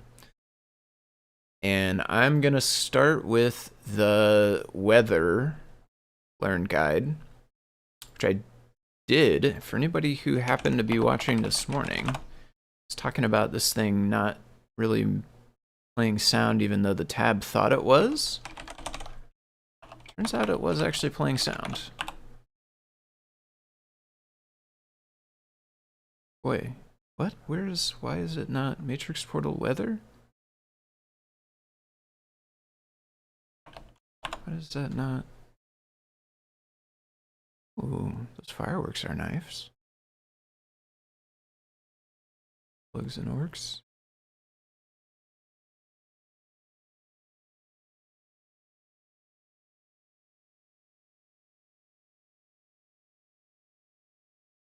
I mean, okay, it's linked up here. Somebody just linked it a little bit ago while we were talking about it in the help with.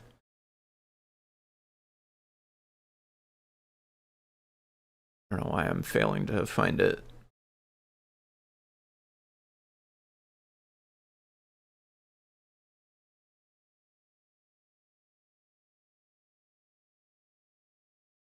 Weather display matrix. I think I downloaded this earlier, truthfully, so we should be able to just...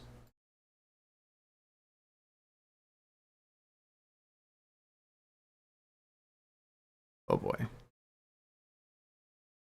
Lib is not lib.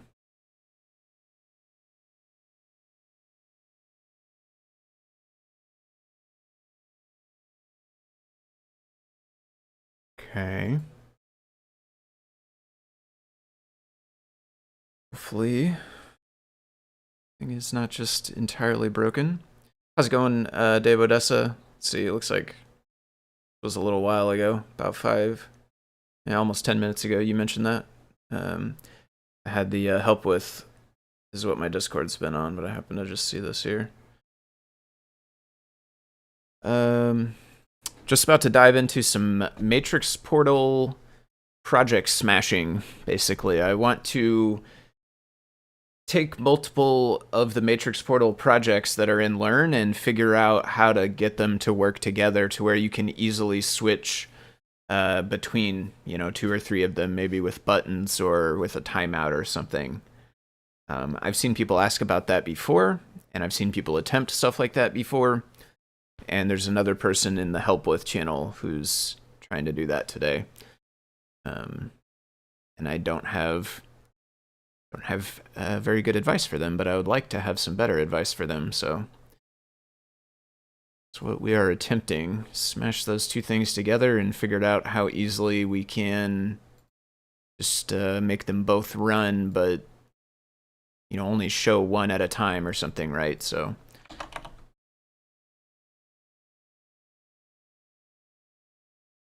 back to our downloads. I do have this here, 8. Oh, the other thing we should still test probably on that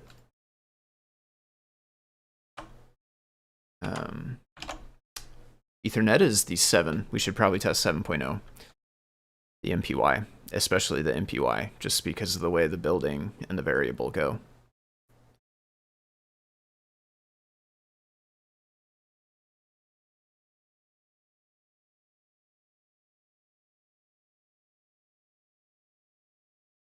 Oh, interesting. Metric is stored in NVM.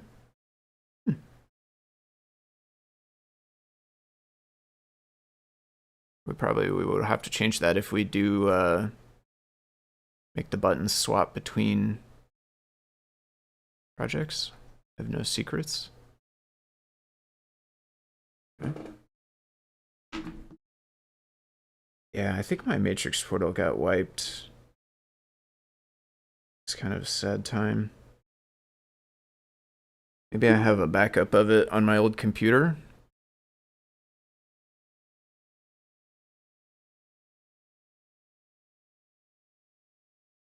Okay, I need to be careful. Okay, I'm gonna pull this over here.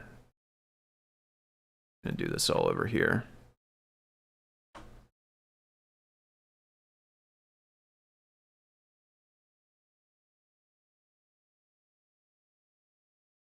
Alright, this is now doing stuff. We officially have stuff happening. Made it to the stuff stage of execution. I've lost the camera window, though. I appear to have too many windows. Let's close that. We're not messing with that anymore. This, I think the camera's here. Camera? Hello? The camera was working and then froze, and therefore it looks like crashed. Yep, let's restart that. I get my camera situation worked out. these days. What is going on? What is that? Hey. Stop. Hey. Stop. That's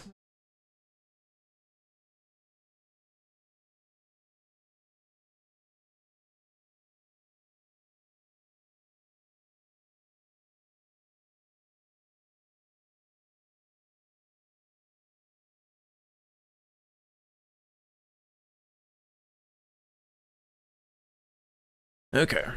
Gotta wrangle the cat again. So this is doing its thing now. It's upside down. I guess I could try turn it around. That's better. I was gonna say I could flip the camera if it's not very convenient to turn around, but it really wasn't so bad. Okay, so that's working fine. So now let's say we want to add in the clock one, right? This doesn't tell me the time, so what if I could have the clock also? Let's get back onto the learn here. Let's go matrix portal clock. Clock. Code. Download.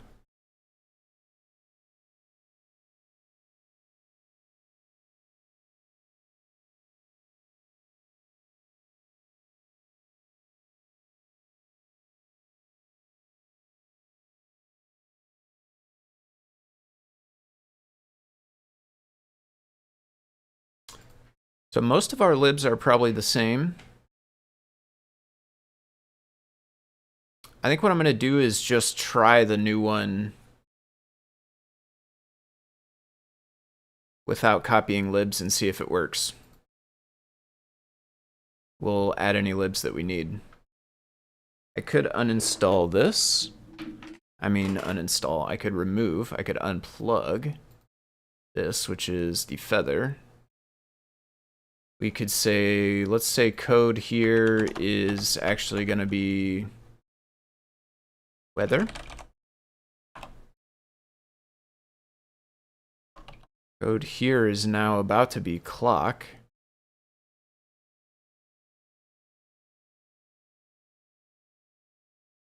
Should fail because we don't have the font. Do I have room for the font, though? This is the next question. 141 kilobytes. That sounds pretty big based on the sizes we were seeing earlier, but fingers crossed. 468 free. Oh, the size now shows 1.6. Was that the other device where we had much less? Maybe that was the other device. Okay, cool. Now we got the clock. Plus the camera again. Hey! No, do not close.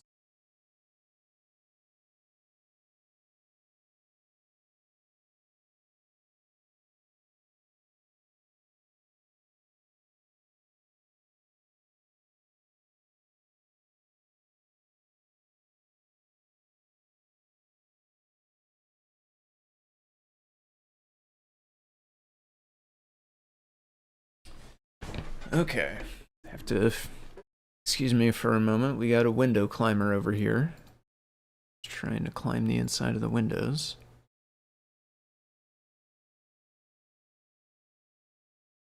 Himself all caught up in the blinds.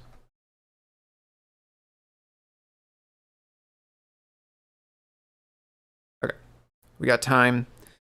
That's working good. I'm gonna move this pie before I accidentally bump it off.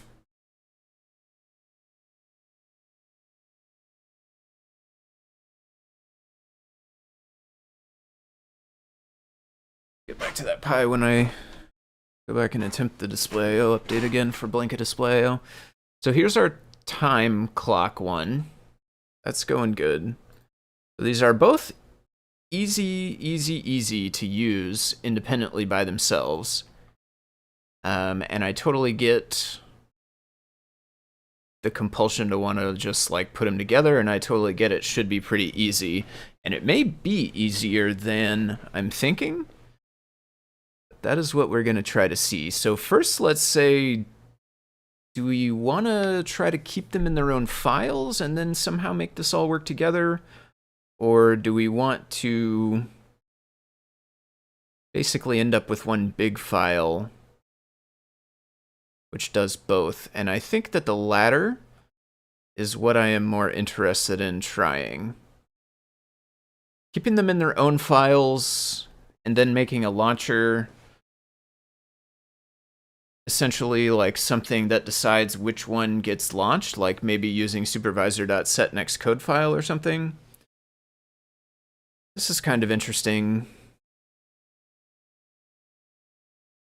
And this is that's more of a general solution. That is better if you have a dozen things you want to switch between, presuming you have enough storage space for that. If you have a lot of things, that's better for you. Having a more general solution like just set next code file and then launch it. If you're specifically interested in the case of like 2 or 3,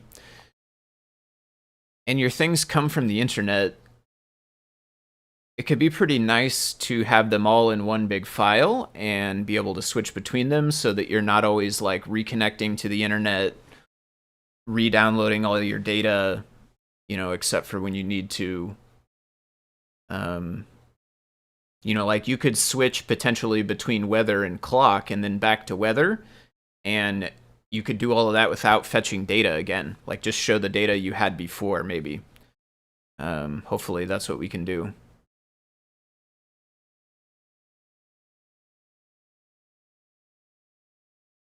We need to update it over time. Like eventually you want to fetch the new weather, and obviously for the clock, you want to be changing the clock.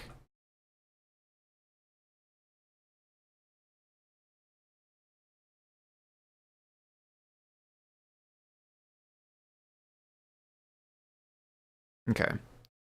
So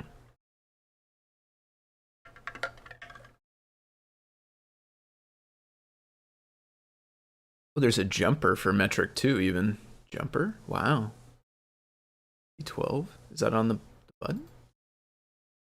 Oh, okay, it's checking. I see. It's probably button down is probably D12, but this would work on different variations, like maybe before it got its alias, potentially.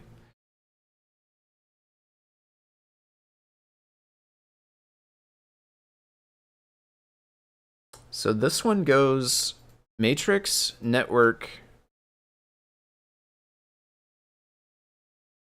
creates a... This is interesting. I guess we're just like... This is kind of interesting. It's like enforcing that you have the right units, but then like if you didn't have either of those two, we would still just go on. But presumably this would not get created, and therefore something inside of here would probably, right here, would crash. This should probably raise an exception if you don't have the right kind of units just right away here, or honestly, it could just pick one for you. This goes to metric if you don't have a proper units or something.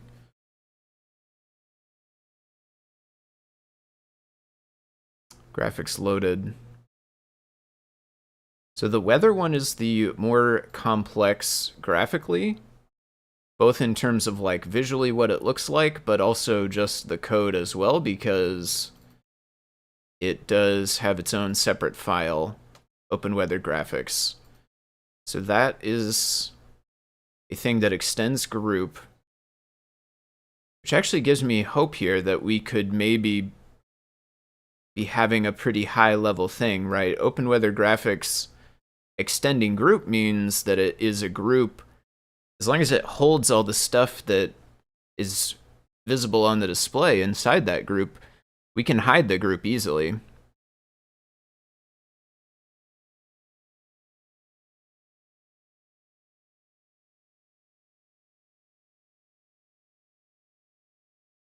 Okay. So one thing is we'll certainly need a state machine to kind of manage which one will be showing at a given time. So let's go state showing weather 0, state showing time 1, current state. This is the weather code, so I'm going to set it to weather. And by set it to weather, I mean I should actually set it to weather like that. This cannot be space.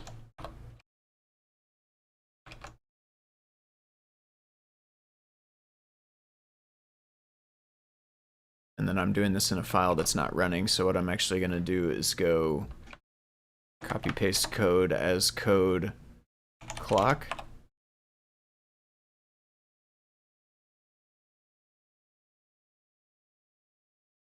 And then we're going to take code weather, what I modified, and put that in code.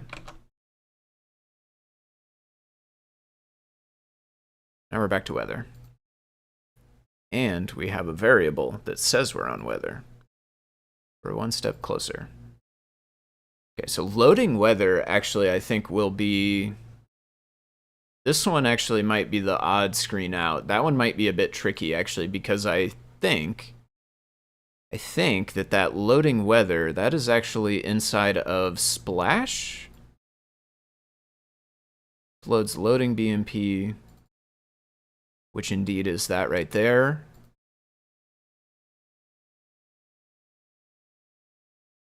Splash is just shown on the display directly,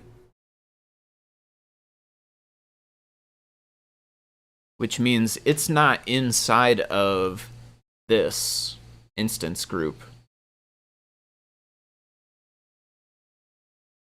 Which means we kind of already have two states inside of this weather program. We have loading state, which shows Splash, and then we have regular state, so to speak, which is showing, I would assume, self, the like parent instance of this group. Where do we actually show display weather?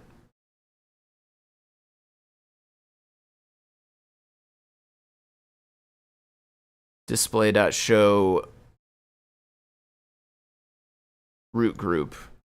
Oh, right, root group. Yeah, it feels a bit backwards to me, I think, but root group is actually... Root group holds self. So, honestly, like, I would call this loading group, and I would put it inside root group, I think, right? If we had that inside root group, then everything is in root group. Truthfully, though, honestly, it's a bit weird that we have root group that's not just self. I think we have extra groups in the mix. We're using more groups than we need, probably, but...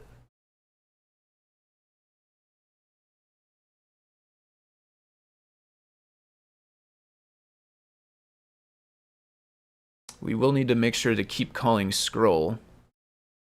Okay, so we want to basically, for our state machine in here, we want to be saying all this stuff that's happening now, this is now only going to be if the current state is showing weather.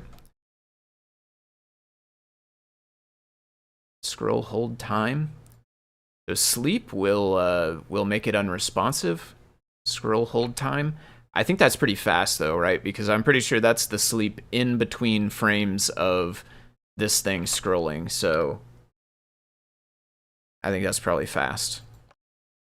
In fact, it's on 0 right now. Interesting. So we could slow it down? I don't know.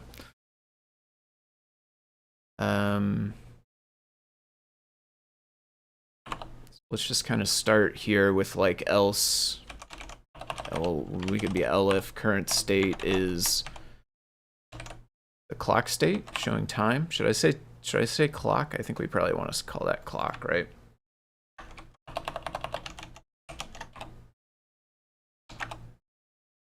Excuse me. Go.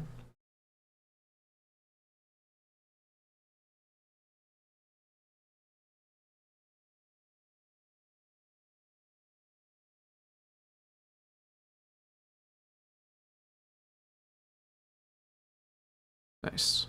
Maybe had some luck. Person who's wanting to do something like this, but I'm interested to go through the exercise as well. So showing clock, and then we're basically going to be wanting to just kind of take some code from in here, which is like all of this stuff.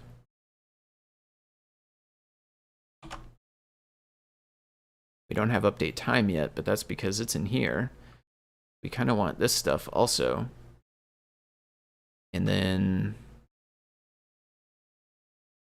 the one problem would be code that has the same names for stuff.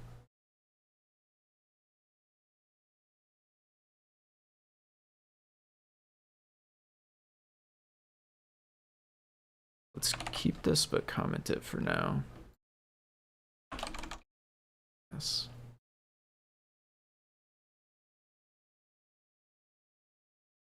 Or did we luck out because of open weather graphics actually containing most of the...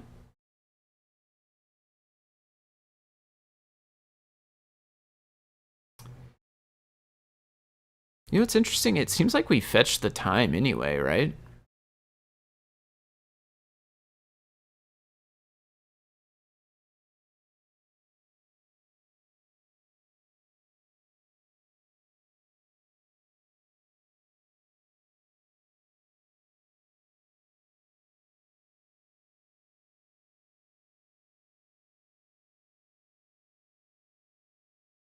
This is basically the same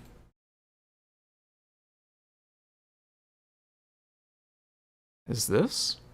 I mean, not quite the exact same. Basically doing the same thing, though. Not local time, so that's the same, in effect, as last check is none.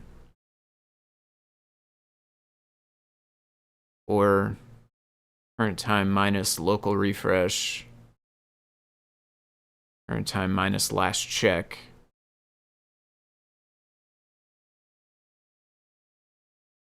They flip that around, but that's going to basically give you the same thing.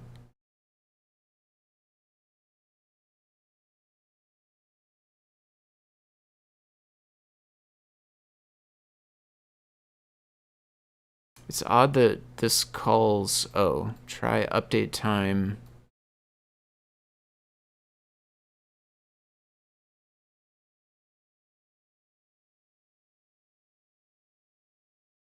Okay, this is the thing making it check the internet to get the current time. This is making it run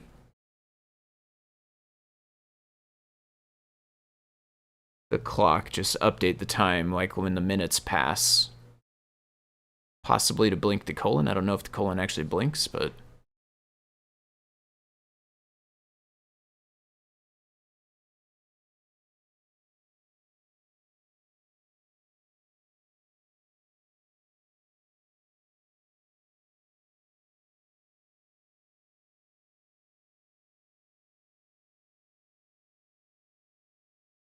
Okay. I do think we can kind of just have this. I don't think this is okay. We're in showing clock. And then we'll want to probably maybe change up the name of some of these things. Did we use last check already? No.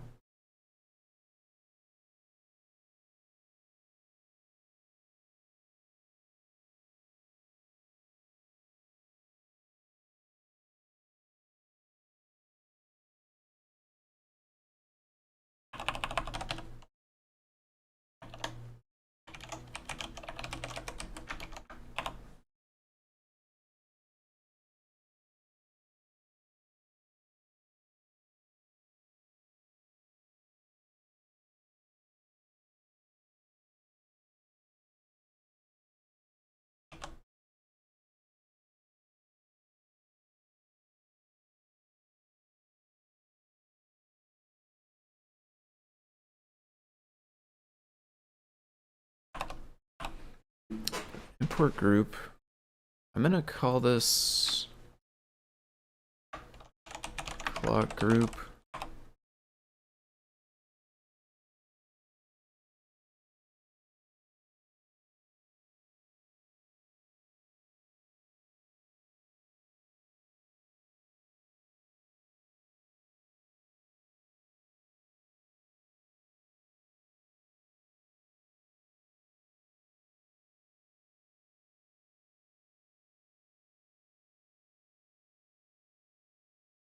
I'm not gonna do that for now.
Display is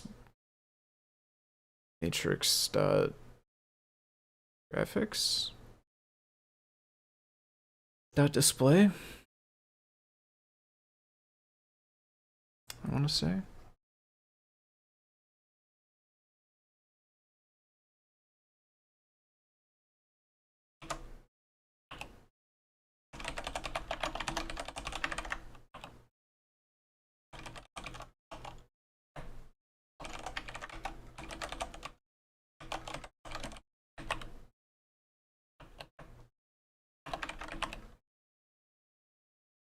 Oh, matrix dot display.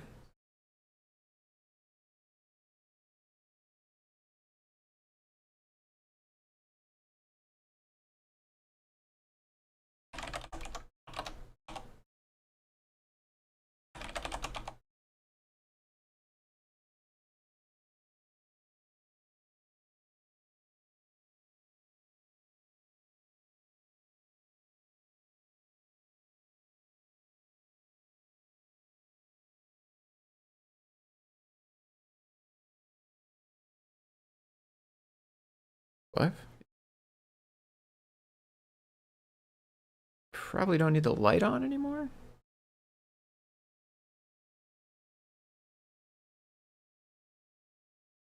I didn't have the light on anyway. Okay, so weather mode is working. Theoretically, clock mode would work too.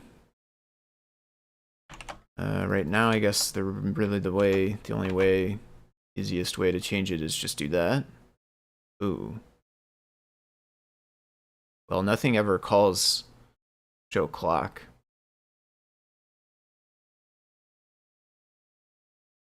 So we'll probably be stuck. Probably won't work. Because now it's like trying to run the clock, but we can't see it.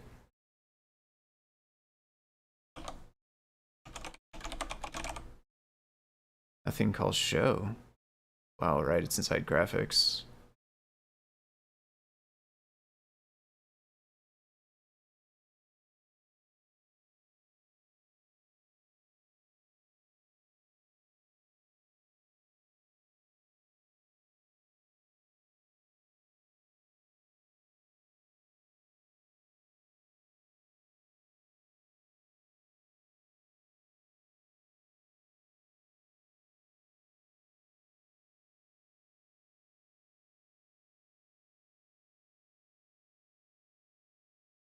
I will say this probably won't be that general of a solution.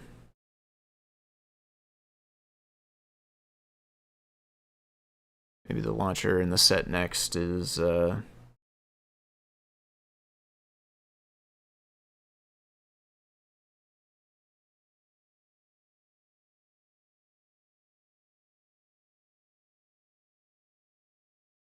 I'm curious to see it through, though. I think we're pretty close. Basically, what we would want is, right now we basically are calling display show inside of when we create graphics, which is wherever that thing gets created. Yeah, where does this get created? Inside of here, it basically calls show to show whether. We essentially need a mechanism that lets us switch back and forth.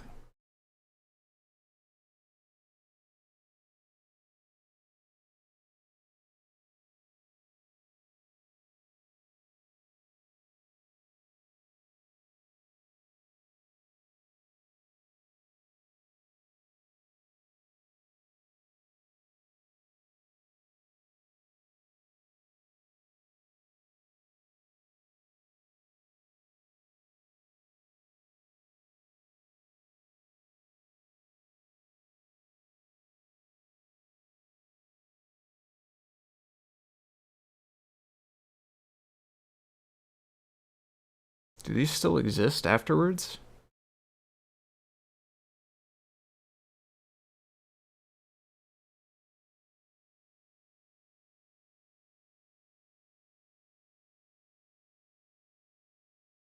You can get to this from the matrix object, though, can't you?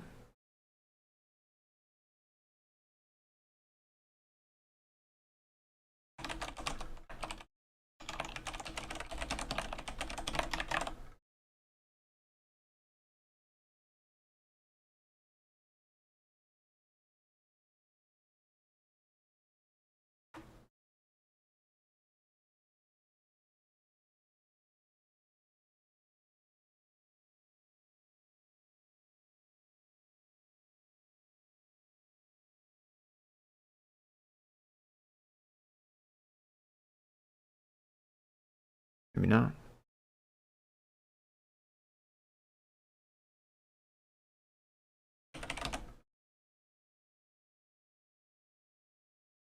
Look like it. I was thinking like dot peripherals. Sometimes. Am I thinking of magtag? Does magtag have the buttons in it? I don't know.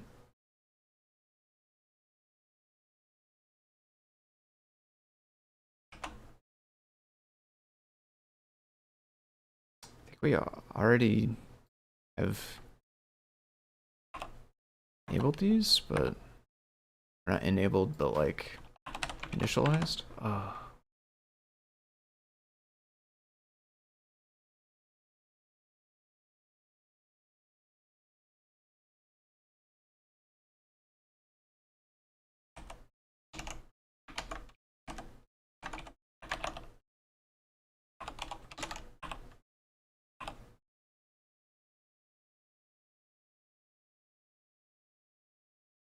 So we're going to say before we do our state machine check, we're going to actually go if.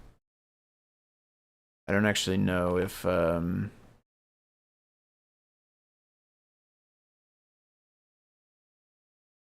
this says pull up, so I guess it'll be false when it's pressed. It'll get connected to ground and go negative.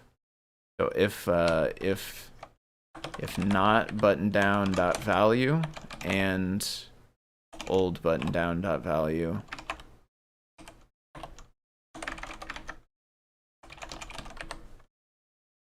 Let's try that. It's also very bright. I don't know which button is down. I can't see it. Down is closest to the USB. Old button down is in use.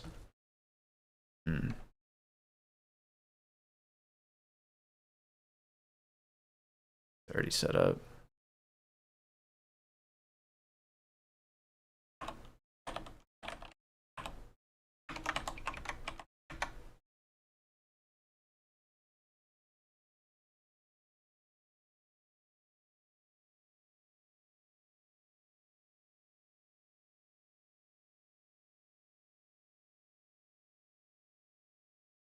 Loaded, connecting.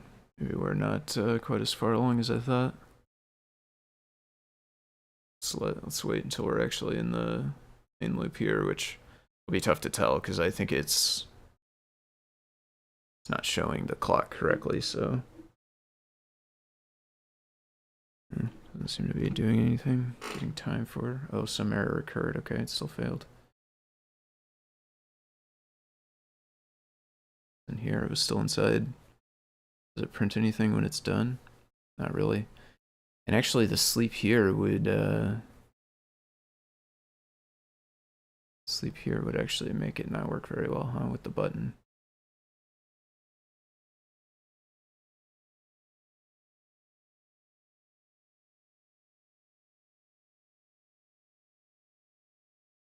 Okay. You have to hold it. You have to hold it.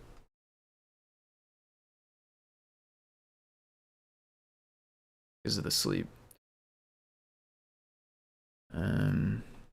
We should also be updating.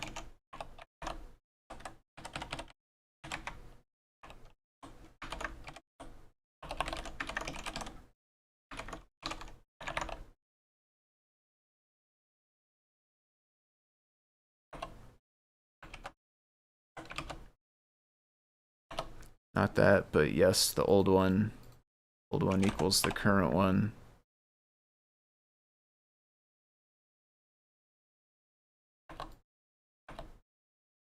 Afterwards, so that it'll be debounced. That way, if I hold it down, it will only trip once.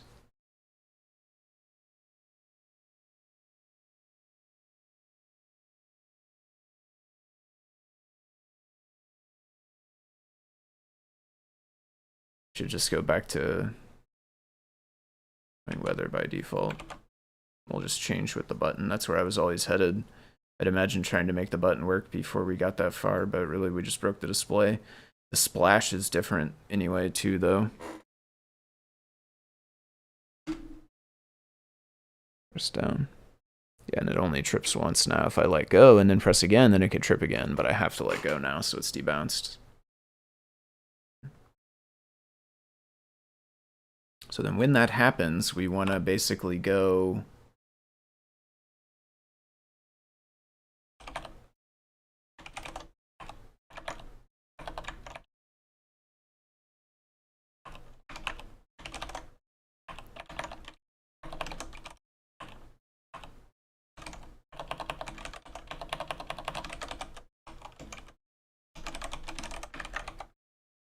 display.show the clock, which is in clock group.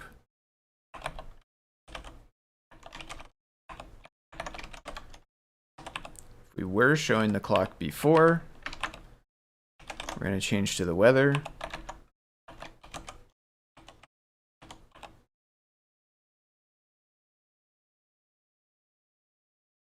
So bright. Wish I could turn the brightness down some. That's all right. The weather. And then this one's a bit tricky, I guess. We're gonna go. I mean, it did show root group, basically.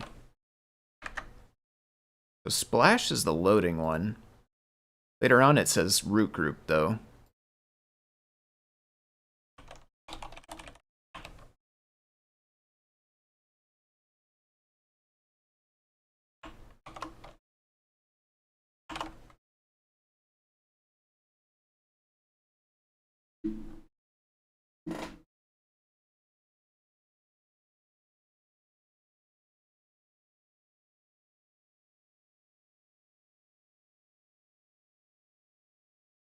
Okay, so there's our weather. And theoretically, if we press the down button, it should switch over to the time. I don't know if we have any, well, we have a time sleep, but it's very short, so I don't think we'll have to hold it very long. So it actually activated, I think, when I released rather than when I pressed, but it did seem to work. Now we're on clock for a while, and then in this case, I will have to hold it. I would have to hold it down for 1 second, but then it should switch back to weather.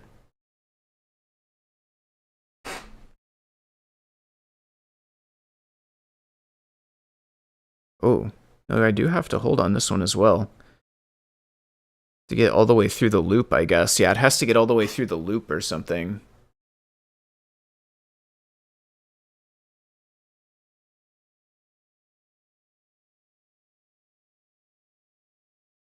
Did I change anything in here?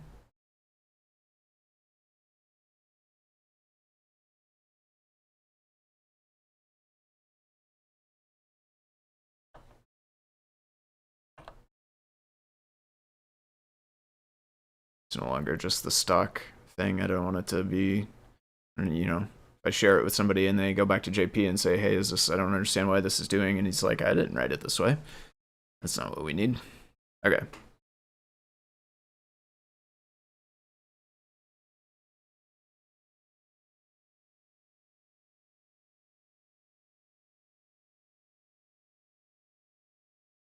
Oh, it switched.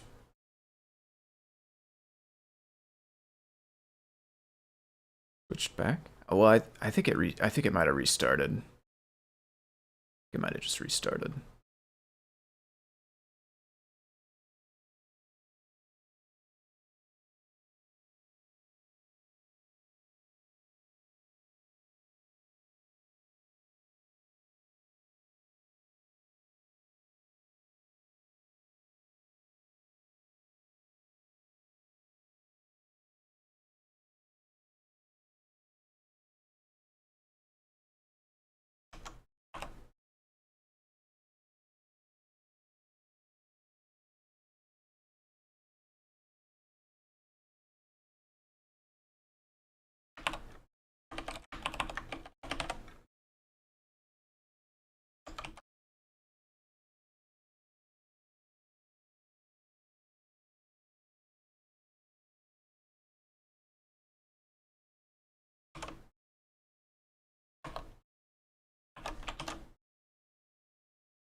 I think it restarted again.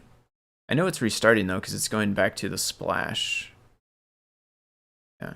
I think my IDE is, I think sometimes it saves, like if I'm highlighting or doing stuff, I think sometimes it's trying to save metadata. Also, I had it open here, like, been trying to save stuff there as well.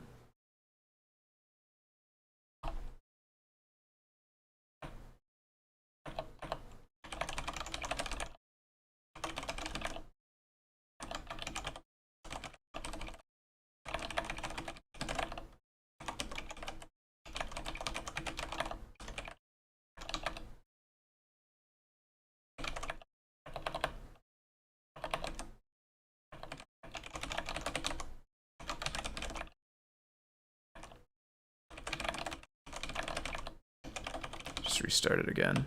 I do wonder though if it's restarting, like, is that my computer doing something to it to make it restart? Or is the code messed up somehow that makes it restart too much? I wonder. Hopefully the code's not messed up.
Okay.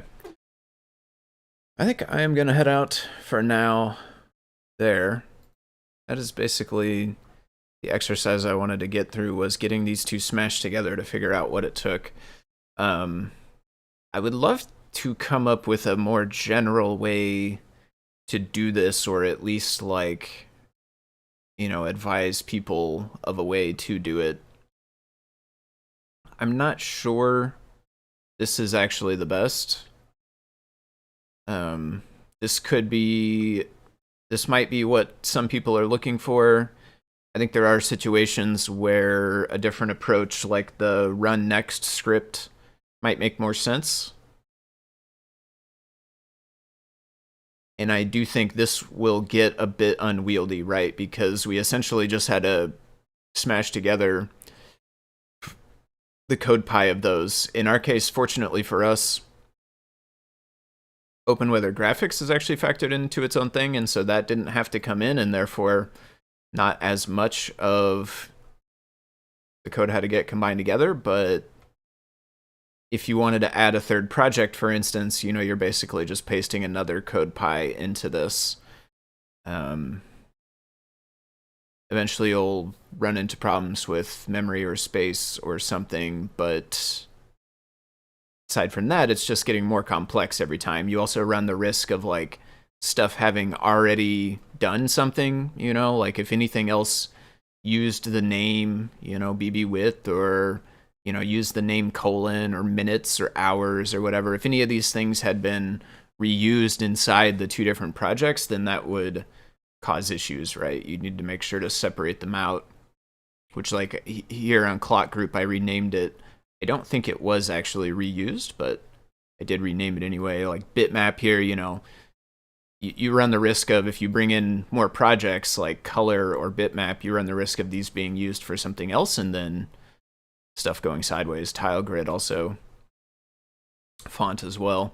So you'd have to be careful with that, which makes this not necessarily probably the best approach.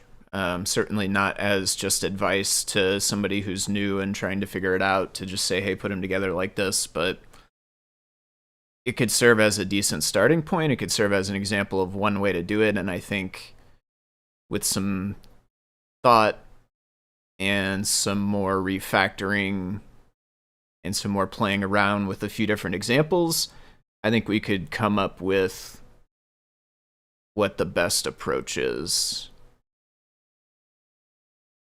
Try to document it and try to just have something to point people towards when they're trying to solve this general idea of, I did this project and I did this project, now I want to run them, half and half, basically. It's a tricky problem, but is there a way to make it switch automatically? Yeah.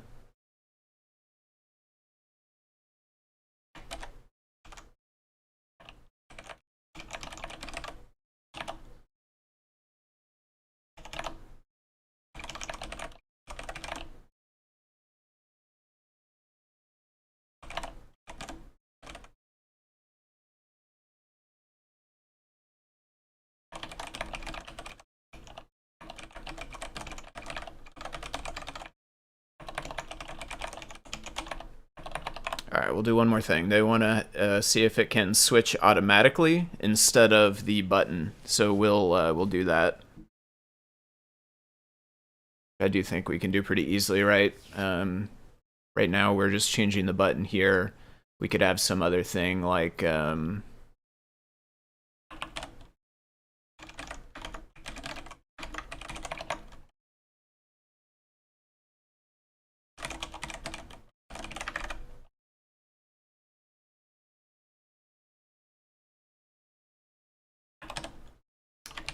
cycle time. No, that's probably not the best name, but what are the units we're gonna want for this? So 60 seconds would be 1 minute. Time.monotonic is in seconds.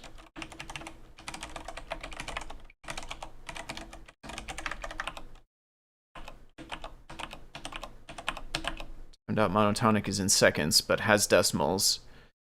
So yeah, let's say seconds. 60.0 seconds.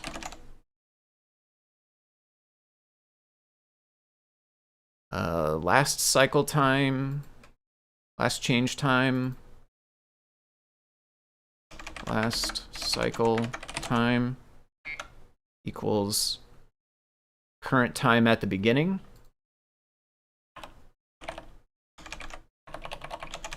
If last cycle time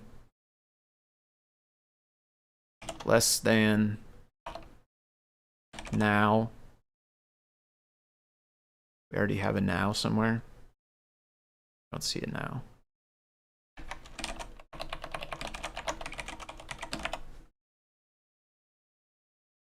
Last cycle time is less than now minus cycle time. Then we cycle, which means we basically are just going to do this exact same thing here, which we could copy paste.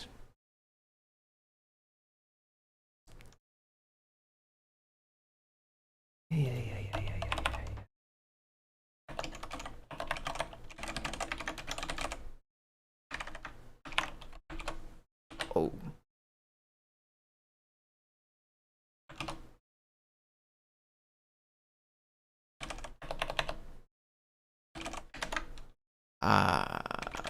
This gets weird though because we're trying to set this, which means it needs to be global, and blah, blah, blah, blah, blah. We have a lot of other problems to solve. We want to do this. We could put it on an object. We could do it different ways. I think for now I am just going to copy it. I don't even know if they want the button. Honestly, the person who's using this might cut out the button anyway.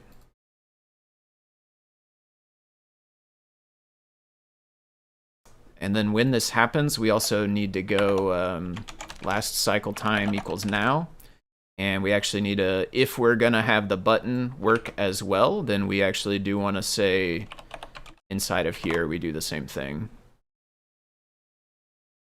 So that way it will reset the 60-second thing. Like after you change it, you'll get 60 seconds on the new mode. Or in REPL.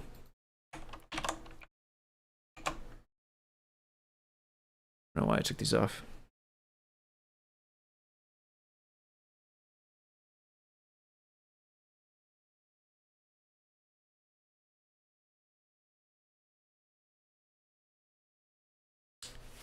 All right, the splash is different, I should say.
Okay.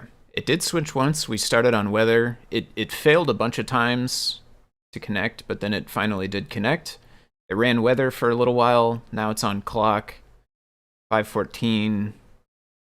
So presumably we switch back to weather at 5:15 or 5:15 and some time, some seconds. Goes back to weather and then should then go back to clock after that. Yeah, here we go. Okay. We'll get this ready. We'll try to make sure that it switches back here as well.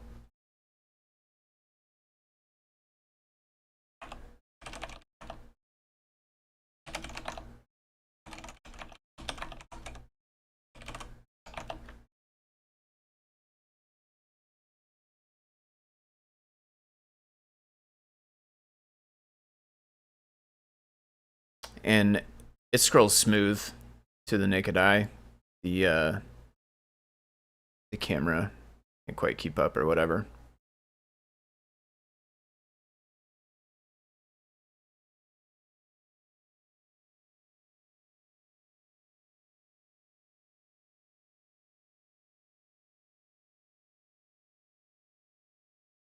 Oh. Reply? Auto reload? I think it reloaded because I drag and dropped this thing. I think that's why it reloaded.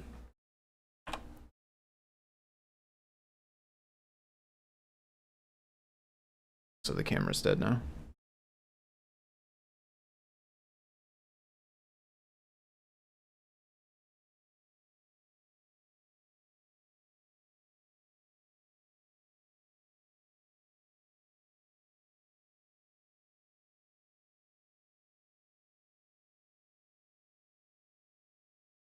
Okay, I believe that one switches back and forth.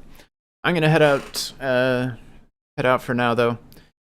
Like I said, that was an interesting exercise. I think there's still some thought to do. I think there's still some tinkering to do. I don't think we're quite like, this works for this person and they might be able to base some of their code off of it, but I do think there's still room to improve the general idea and document it up as a thing to point to. So it's kind of where we'll leave it for now, but it was a good exercise and definitely starts to uncover where the pain points are going to be, right? This starts to give me an idea of which parts are more difficult, more tricky, more complex than others. So that's good. And we gave this person at least a starting point if they want to work in that direction. So I'm going to head out for now. Thank you, everybody, for watching. Hope everybody has a good night, a good day, whatever time it is for you. Hope you're enjoying it. I will catch you next time. I'll certainly be back on Friday for the deep dive.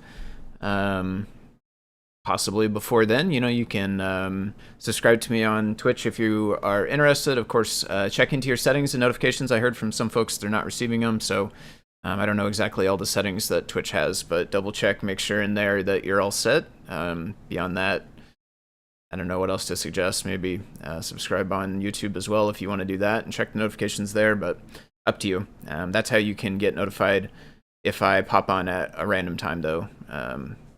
Just on a random night of the week or earlier in the day like I did today, all that kind of stuff.